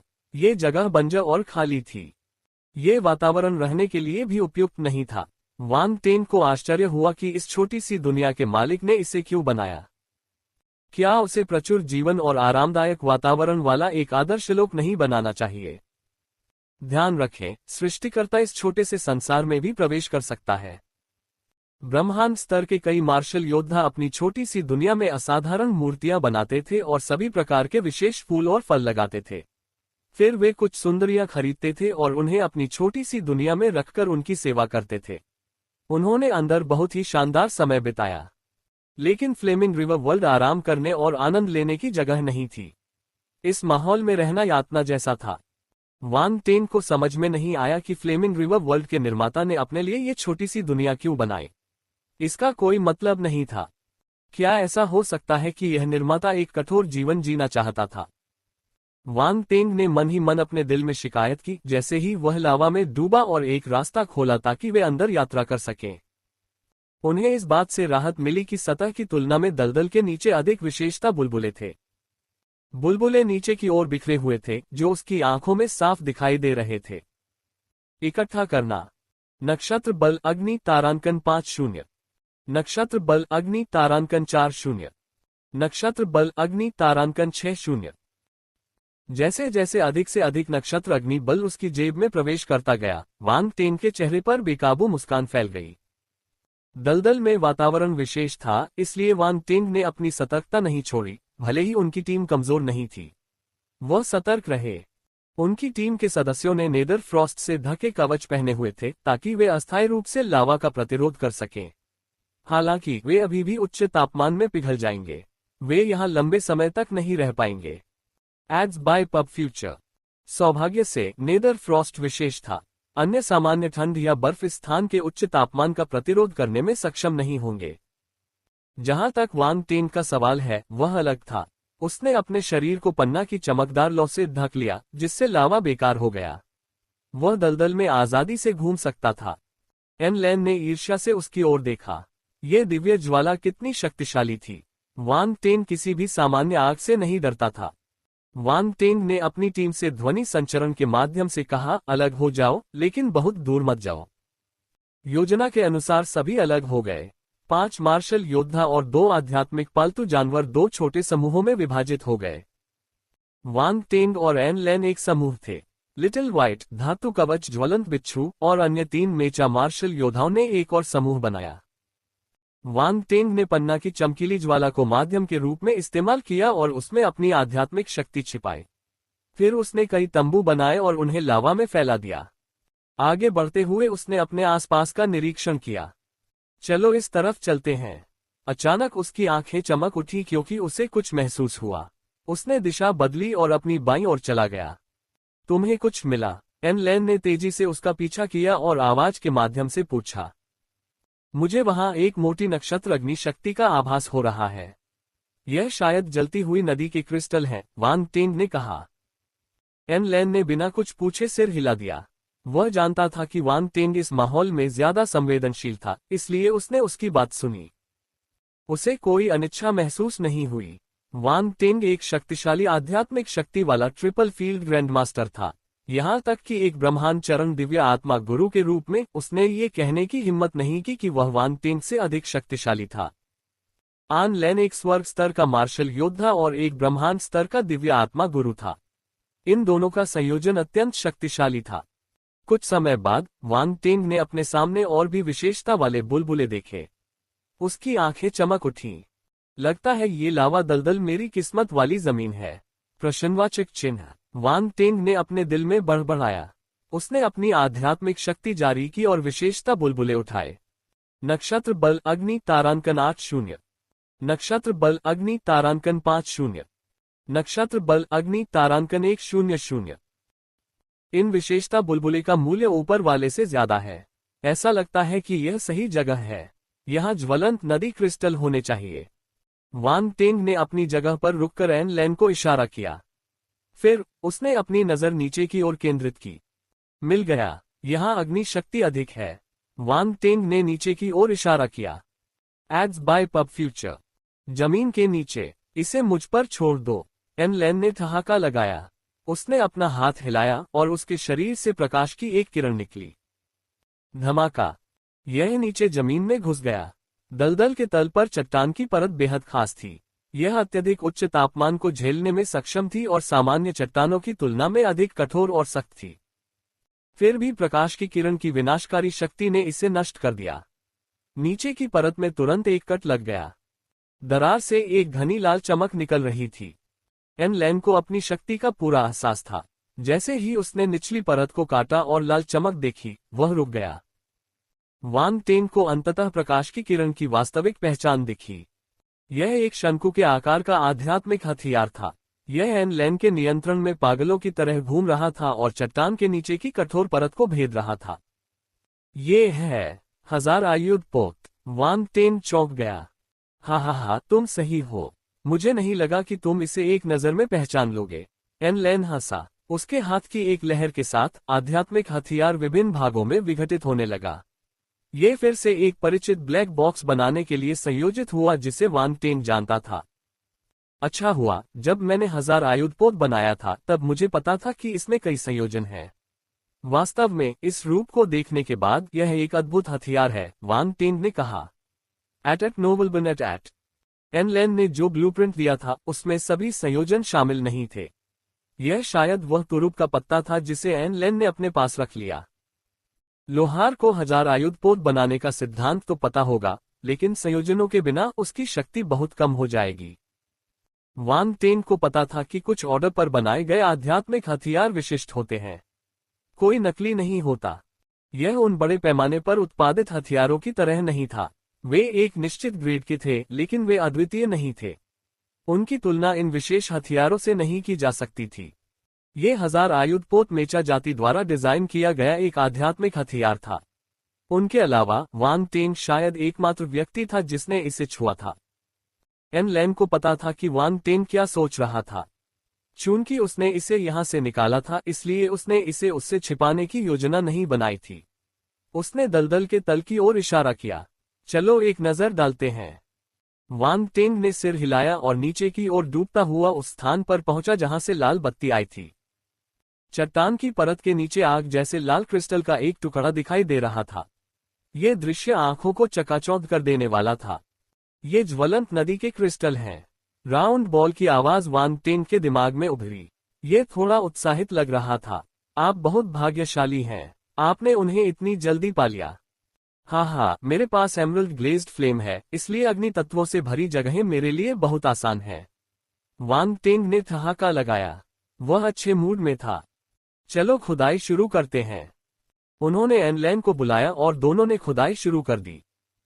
सावधान रहो, उन्हें बहुत अधिक नुकसान मत पहुंचाओ, अन्यथा अंदर की अग्नि ऊर्जा नष्ट हो जाएगी, राउंड बॉल ने उसे याद दिलाया। चिंता मत करो, मुझे पता है कि मैं क्या कर रहा हूं। वांग टेंग ने सावधानी से काम किया। वह एक दिव्य आत्मा गुरु था, इसलिए वह अपने हथियारों को नियंत्रित करने के लिए अपनी आध्यात्मिक शक्ति का उपयोग कर सकता था। बहुत ज्यादा विचलन नहीं होगा। Ads by pub future. एन लेन को भी किसी चेतावनी की जरूरत नहीं थी। वह एक ब्रह्मांड चरण दिव्य आत्मा गुरु था। वह आकाशीय चरण दिव्य आत्मा गुरु वांग टेंग से ज्यादा शक्तिशाली था। उसका नियंत्रण का स्तर वांग टेंग से ज्यादा था। यहाँ जलते हुए नदी के क्रिस्टल एक ही स्थान पर एकत्रित नहीं थे। वे चारों ओर बिखरे हुए थे, जिससे उनकी खुदाई की कठिनाई बढ़ गई। हालांकि उनके सहयोग से वे काफी तेजी से आगे बढ़े। वे पलक झपकते ही कुछ 1000 किलोग्राम ज्वलंत नदी क्रिस्टल खोदने में कामयाब हो गए। वांग टेंग ने उन्हें अपने पास रख लिया। ये ज्वलंत नदी क्रिस्टल वास्तव में विशेष हैं। मैं कह सकता हूं कि वे अग्नि तत्व मार्शल योद्धाओं और स्टार जानवरों के लिए फायदेमंद हैं, वांग टेंग ने मुस्कुराते हुए कहा। आप अग्नि तत्व वाले मार्शल योद्धा हैं। यदि आप उन्हें साधना के लिए उपयोग करते हैं तो आप बहुत जल्द ही दिव्य स्तर तक पहुंचने में सक्षम होंगे, एन लेन ने उसे देखा और कहा। वांग टेंग मुस्कुराया। वह ज्वलंत नदी क्रिस्टल के बिना भी दिव्य मंच तक आगे बढ़ने में सक्षम होगा। फ्लेमिंग रिवर वर्ल्ड में कई विशेषता बुलबुले थे। न केवल वह दिव्य चरण तक आगे बढ़ सकता था, बल्कि वह अपनी क्षमता को भी बहुत बढ़ा सकता था। एन लेन को समझ नहीं आया कि वह क्या सोच रहा था।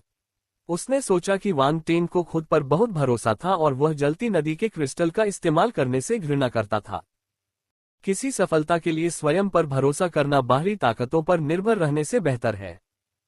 उनकी इंद्रियों के आधार पर नीचे कम से कम कुछ किलोग्राम ज्वलंत नदी के क्रिस्टल थे। वे अधिक गहरे थे, इसलिए खुदाई की प्रक्रिया कठिन थी। जब वांग टेंग शेष जलते हुए नदी के क्रिस्टलों को खोदने ही वाला था ताकि वे अगले स्थान पर जा सकें, तो चट्टानों के बीच से लाल प्रकाश की एक किरण निकली और वांग टेंग की कलाई को काटने का प्रयास किया। सावधान रहो, एन लैन ने उसे धीमी आवाज में याद दिलाया। वांग टेंग ने तुरंत प्रतिक्रिया दी। उसने अपनी उंगली पर नेदर फ्रॉस्ट की एक परत बनाई और लाल रोशनी की किरण की ओर इशारा किया। एक आश्चर्यजनक दृश्य सामने आया। लाल रोशनी की किरण बिजली की तरह तेज थी। यह तुरंत पीछे हट गई और बिना किसी निशान के गायब हो गई। वांग टेंग की उंगली हवा में ही जम गई। उसे समझ नहीं आ रहा था कि क्या करे। जब उसके पास कोई लक्ष्य ही नहीं था तो वह किस ओर इशारा करे। उसने एन लैन की ओर देखा और अवाक रह गया। क्या तुमने देखा कि वह क्या था? मैंने नहीं किया, एन लैन ने असहाय होकर कहा। स्वूश! उस समय लाल रोशनी की किरण फिर से दिखाई दी। ऐसा लग रहा था कि उसे पता था कि वांग टेंग से निपटना मुश्किल है, इसलिए वह एन लैन की ओर दौड़ी। एन लैन ने पलक झपकाए। उसने अपना हाथ उठाया और फोर्स उस पर इकट्ठा हो गई। उसने उसे जोरदार झटका देने की तैयारी की। लाल रोशनी की किरण ने नहीं सोचा था कि एन लैन की प्रतिक्रिया भी इतनी तेज होगी। वह फिर से पीछे हट गई। वह बेहद डरपोक लग रही थी। एन लैन की उंगली हवा में रुक गई। उसके होठों के कोने फड़क उठे। दोनों योद्धा एक दूसरे को घूर रहे थे। वे समझ गए कि लाल रोशनी की यह किरण बहुत शक्तिशाली थी, लेकिन यह आश्चर्यजनक रूप से तेज थी। यह थोड़ा डरपोक भी था। वह बाहर आया और पीछे की ओर सिकुड़ गया। क्या यह उनके साथ खेल रहा था? मुझे लगता है कि इस बार मैंने इसे देखा है। मुझे लगता है कि यह एक लाल केचुआ है, वांग टेंग ने अनिश्चितता से कहा। केचुआ! एन लैन ने भौहें सिकोड़ी। शायद यह एक ज्वलंत क्रिस्टल लाल फॉस्फोरस कीड़ा है, राउंड बॉल ने कहा। ज्वलंत क्रिस्टल लाल फॉस्फोरस कीड़ा? वांग टेंग ने जल्दी से अपने मन में पूछा। क्या आप जानते हैं कि यह क्या है? यह एक उत्परिवर्तित जानवर है जो ज्वलंत नदी क्रिस्टल पर रहता है। इसे मूल रूप से रेड फॉस्फोरस वर्म कहा जाता है। फ्लेमिंग रिवर वर्ल्ड के मालिक द्वारा उन्हें यहां छोड़े जाने के बाद उन्होंने ज्वलंत नदी क्रिस्टल पर भोजन करना शुरू कर दिया और उत्परिवर्तित हो गए। राउंड बॉल ने एक पल सोचा और समझाना शुरू किया। इस flaming crystal red phosphorus worm में बहुत ज्यादा पोषण मूल्य है क्योंकि यह पूरे साल नदी के सभी फ्लेमिंग क्रिस्टल को खाता रहता है। जब आप इसे सुनहरा भूरा होने तक तलते हैं तो ये बहुत स्वादिष्ट लगता है। क्या तुम्हें इसकी लालसा है? वांग टेंग ने धीरे से पूछा। गोल गेंद! लालसा को नरक में भेजो। उसके दिमाग में क्या चल रहा था? राउंड बॉल ने गहरी सांस ली और कहा, महत्वपूर्ण बात यह है कि flaming crystal red phosphorus worms मौत से डरते हैं। वे दूसरों को फ्लेमिंग रिवर क्रिस्टल चुराने की अनुमति नहीं देते हैं क्योंकि क्रिस्टल ही उनका भोजन है जिस पर वे जीवित रहने के लिए निर्भर हैं। हालांकि वे दुश्मनों का सामना करने की हिम्मत नहीं करते हैं। यही वजह है कि वे अपने दुश्मनों को पीछे हटाने के लिए उत्पीड़न की रणनीति का इस्तेमाल करते हैं। ज्वलंत क्रिस्टल लाल फॉस्फोरस कीड़ा बल्कि अजीब है। वांग टेंग अवाक था। हालांकि यह घिनौना है, फिर भी यह एक अच्छी रणनीति है। हर प्राणी की अपनी जीवित रहने की प्रवृत्ति होती है। अगर flaming crystal red phosphorus worms इतने मायावी नहीं होते तो वे बहुत पहले ही खत्म हो गए होते, राउंड बॉल ने कहा। वांग टेंग ने राउंड बॉल के शब्दों को आगे बढ़ाया जिससे एन लैन चौंक गया। हालांकि वह जानकार था, लेकिन उसने पहले कभी ऐसा अजीब जानवर नहीं देखा था। दोनों ने नीचे देखा और देखा कि ज्वलंत क्रिस्टल लाल फॉस्फोरस कीड़ा छेद से अंदर बाहर आ जा रहा है। हर बार जब उसका सिर दिखाई देता तो वह जल्दी से पीछे हट जाता, मानो वह कभी भी उन पर हमला कर देगा। हालांकि इसने अपने व्यवहार से वांग टेंग और एन लैन को परेशान कर दिया। Flaming crystal red phosphorus worm अभिग्रहीय अवस्था में है। इससे निपटना इतना मुश्किल नहीं है, एन लैन ने कहा। इसे मुझ पर छोड़ दो। वांग टेंग ने अपना सिर हिलाया। यहाँ समय बर्बाद न करना चाहते हुए उसने अपनी पन्ना की चमकीली लौ को अग्निजीव में बदल दिया और उसे नीचे की ओर भेज दिया। उन्होंने जो कौशल अर्जित किया था उसका इतनी जल्दी उपयोग होने की उम्मीद नहीं थी। Ads by pub future. भाग्य लोगों को मूर्ख बनाना पसंद करता है। ज्वलंत क्रिस्टल लाल फॉस्फोरस कृमि को कुछ गड़बड़ का आभास हुआ और उसने तुरंत भूमिगत खुदाई शुरू कर दी। अग्नि जीप तेजी से उसका पीछा कर रही थी और छेद में घुस गई। तीखी छेद से एक घबराई हुई चीख गूंजी। अग्नि जीप हिंसक रूप से हिलने लगी, मानो कोई चीज भयंकर संघर्ष कर रही हो। फायर टन को तेज और फुर्तीला माना जाता था और यह फ्लेमिंग क्रिस्टल रेड फॉस्फोरस वम की तुलना में कम मायावी नहीं था। जल्द ही फ्लेमिंग क्रिस्टल रेड फॉस्फोरस वम को फायर टंग ने लपेट लिया और छेद से बाहर निकाल लिया। ज्वलंत क्रिस्टल लाल फॉस्फोरस कीड़ा बेतहाशा संघर्ष कर रहा था। ये केवल 1 मीटर लंबा था, जिसे अन्य स्टार जानवरों की तुलना में अपेक्षाकृत छोटा माना जाता था। इसकी हमला करने की शक्ति इतनी महान नहीं थी। जब वह अग्नि जीप से मुक्त होने का प्रयास कर रहा था तो उसका शरीर बार बार लाल प्रकाश से चमक रहा था। हालांकि चाहे उसने कितना भी संघर्ष किया हो, ये सब व्यर्थ था। वह जिस साधारण लॉ का उपयोग कर रहा था, उसकी तुलना कभी भी एमरल्ड ग्लेज्ड लॉ से नहीं की जा सकती थी। तुम अभी भी भागना चाहते हो? वान टेंग ने कीड़े के शरीर की ओर इशारा किया। नेदर फ्रॉस्ट ने चारों ओर फैलकर उसे जमा दिया। नेदर फ्रॉस्ट निस्संदेह अग्नि तत्व तारा जानवरों से निपटने का सबसे प्रभावी तरीका था। आखिरकार उन्हें फ्लेमिंग क्रिस्टल रेड फॉस्फोरस वम का अध्ययन करने का अवसर मिला।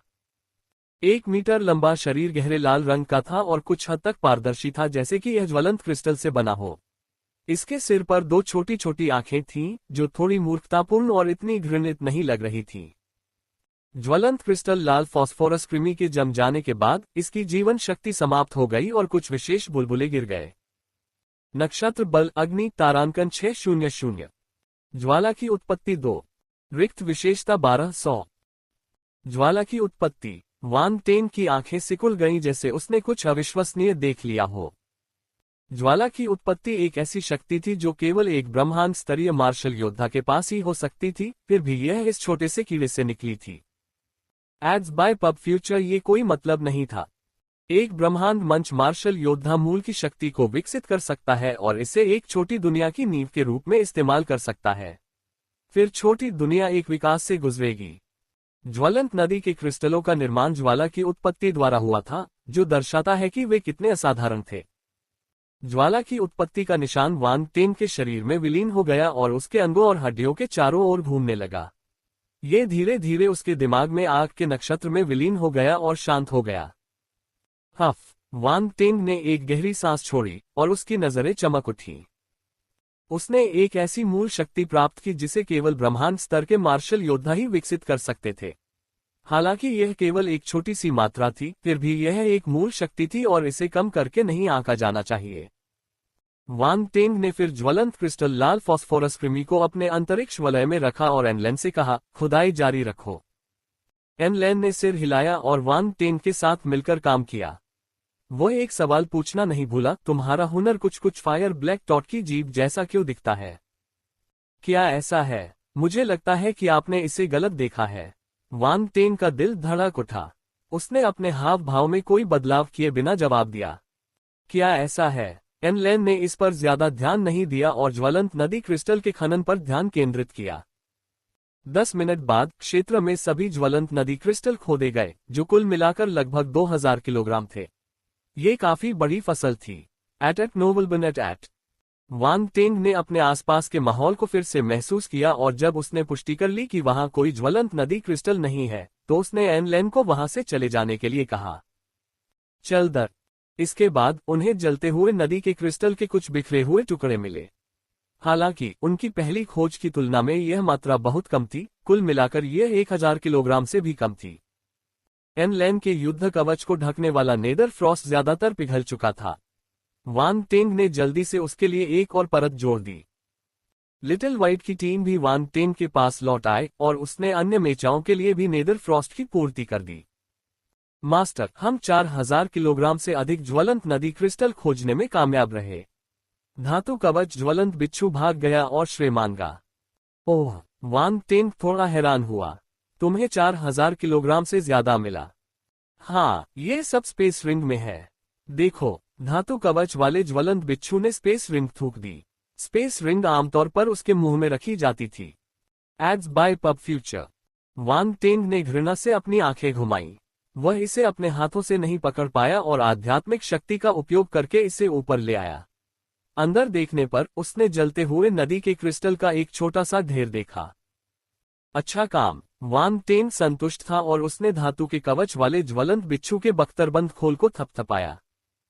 सम्राट स्तर तक आगे बढ़ने के बाद उसका शरीर बड़ा हो गया और बाहरी आवरण बहुत कठोर हो गया। जब उसने उसे थपथपाया तो उसमें से एक धीमी सी आवाज आई। लिटिल व्हाइट संतुष्ट नहीं था और एक तरफ खड़ा होकर कांव कांव करने लगा। हालांकि लिटिल व्हाइट एक पक्षी सितारा जानवर था, लेकिन इसमें अग्नि तत्व भी था, और जब इसने एमरल्ड ग्लेज्ड फ्लेम को अवशोषित किया तो इसकी भूत अग्नि और भी मजबूत हो गई। इसने इसे स्वतंत्र रूप से उड़ने और लावा दलदल के नीचे जाने की अनुमति दी। हा, ये सही है। ये भी आपकी कड़ी मेहनत है। वांग टेंग ने लिटिल व्हाइट द्वारा आध्यात्मिक पालतू अनुबंध के माध्यम से व्यक्त की गई संतुष्टि को महसूस किया और उसके सिर को थपथपाते हुए हंसा। वांग टेंग, आपके आध्यात्मिक पालतू जानवर अच्छे हैं। उन्हें हमसे ज्यादा क्रिस्टल मिले हैं। एन लैन को आश्चर्य हुआ।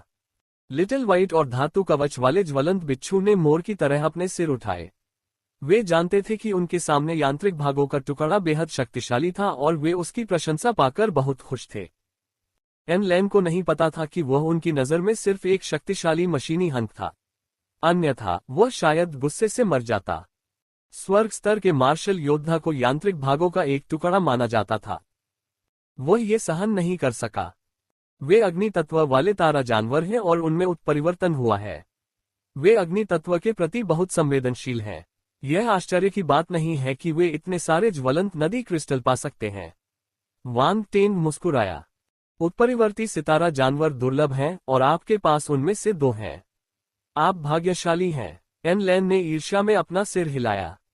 शांत हो जाओ। कुछ और बार मुझसे ईर्ष्या करने के बाद तुम्हें इसकी आदत हो जाएगी, वांग टेंग ने शांति से कहा।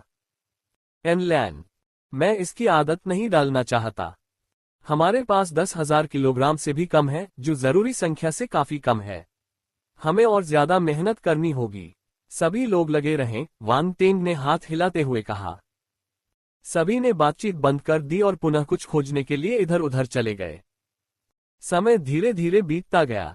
1 घंटे बाद वांग टेंग और अन्य लोगों को 8,000 किलोग्राम जलते हुए नदी के क्रिस्टल मिले। उसे कुछ ज्वलंत क्रिस्टल लाल फास्फोरस कीड़े भी मिले।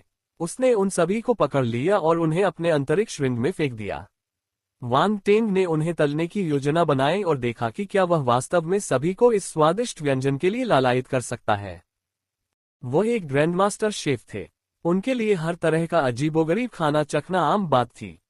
लिटिल व्हाइट और धातु कवच वाले ज्वलंत बिच्छू ने वांग टेंग के निर्देशों के तहत ज्वलंत क्रिस्टल लाल फास्फोरस कीड़े भी पकड़े। वे दोनों शिकार करने में बहुत अच्छे थे और बिना उसके मार्गदर्शन के पहले ही उनमें से कई को पकड़ चुके थे। लेकिन जिस बात ने वांग टेंग को वास्तव में खुश किया वह ये था कि वह कीड़ों से ज्वाला की उत्पत्ति के गुण वाले बुलबुले प्राप्त कर सकता था, जिससे उसके गुण बहुत अधिक बढ़ गए।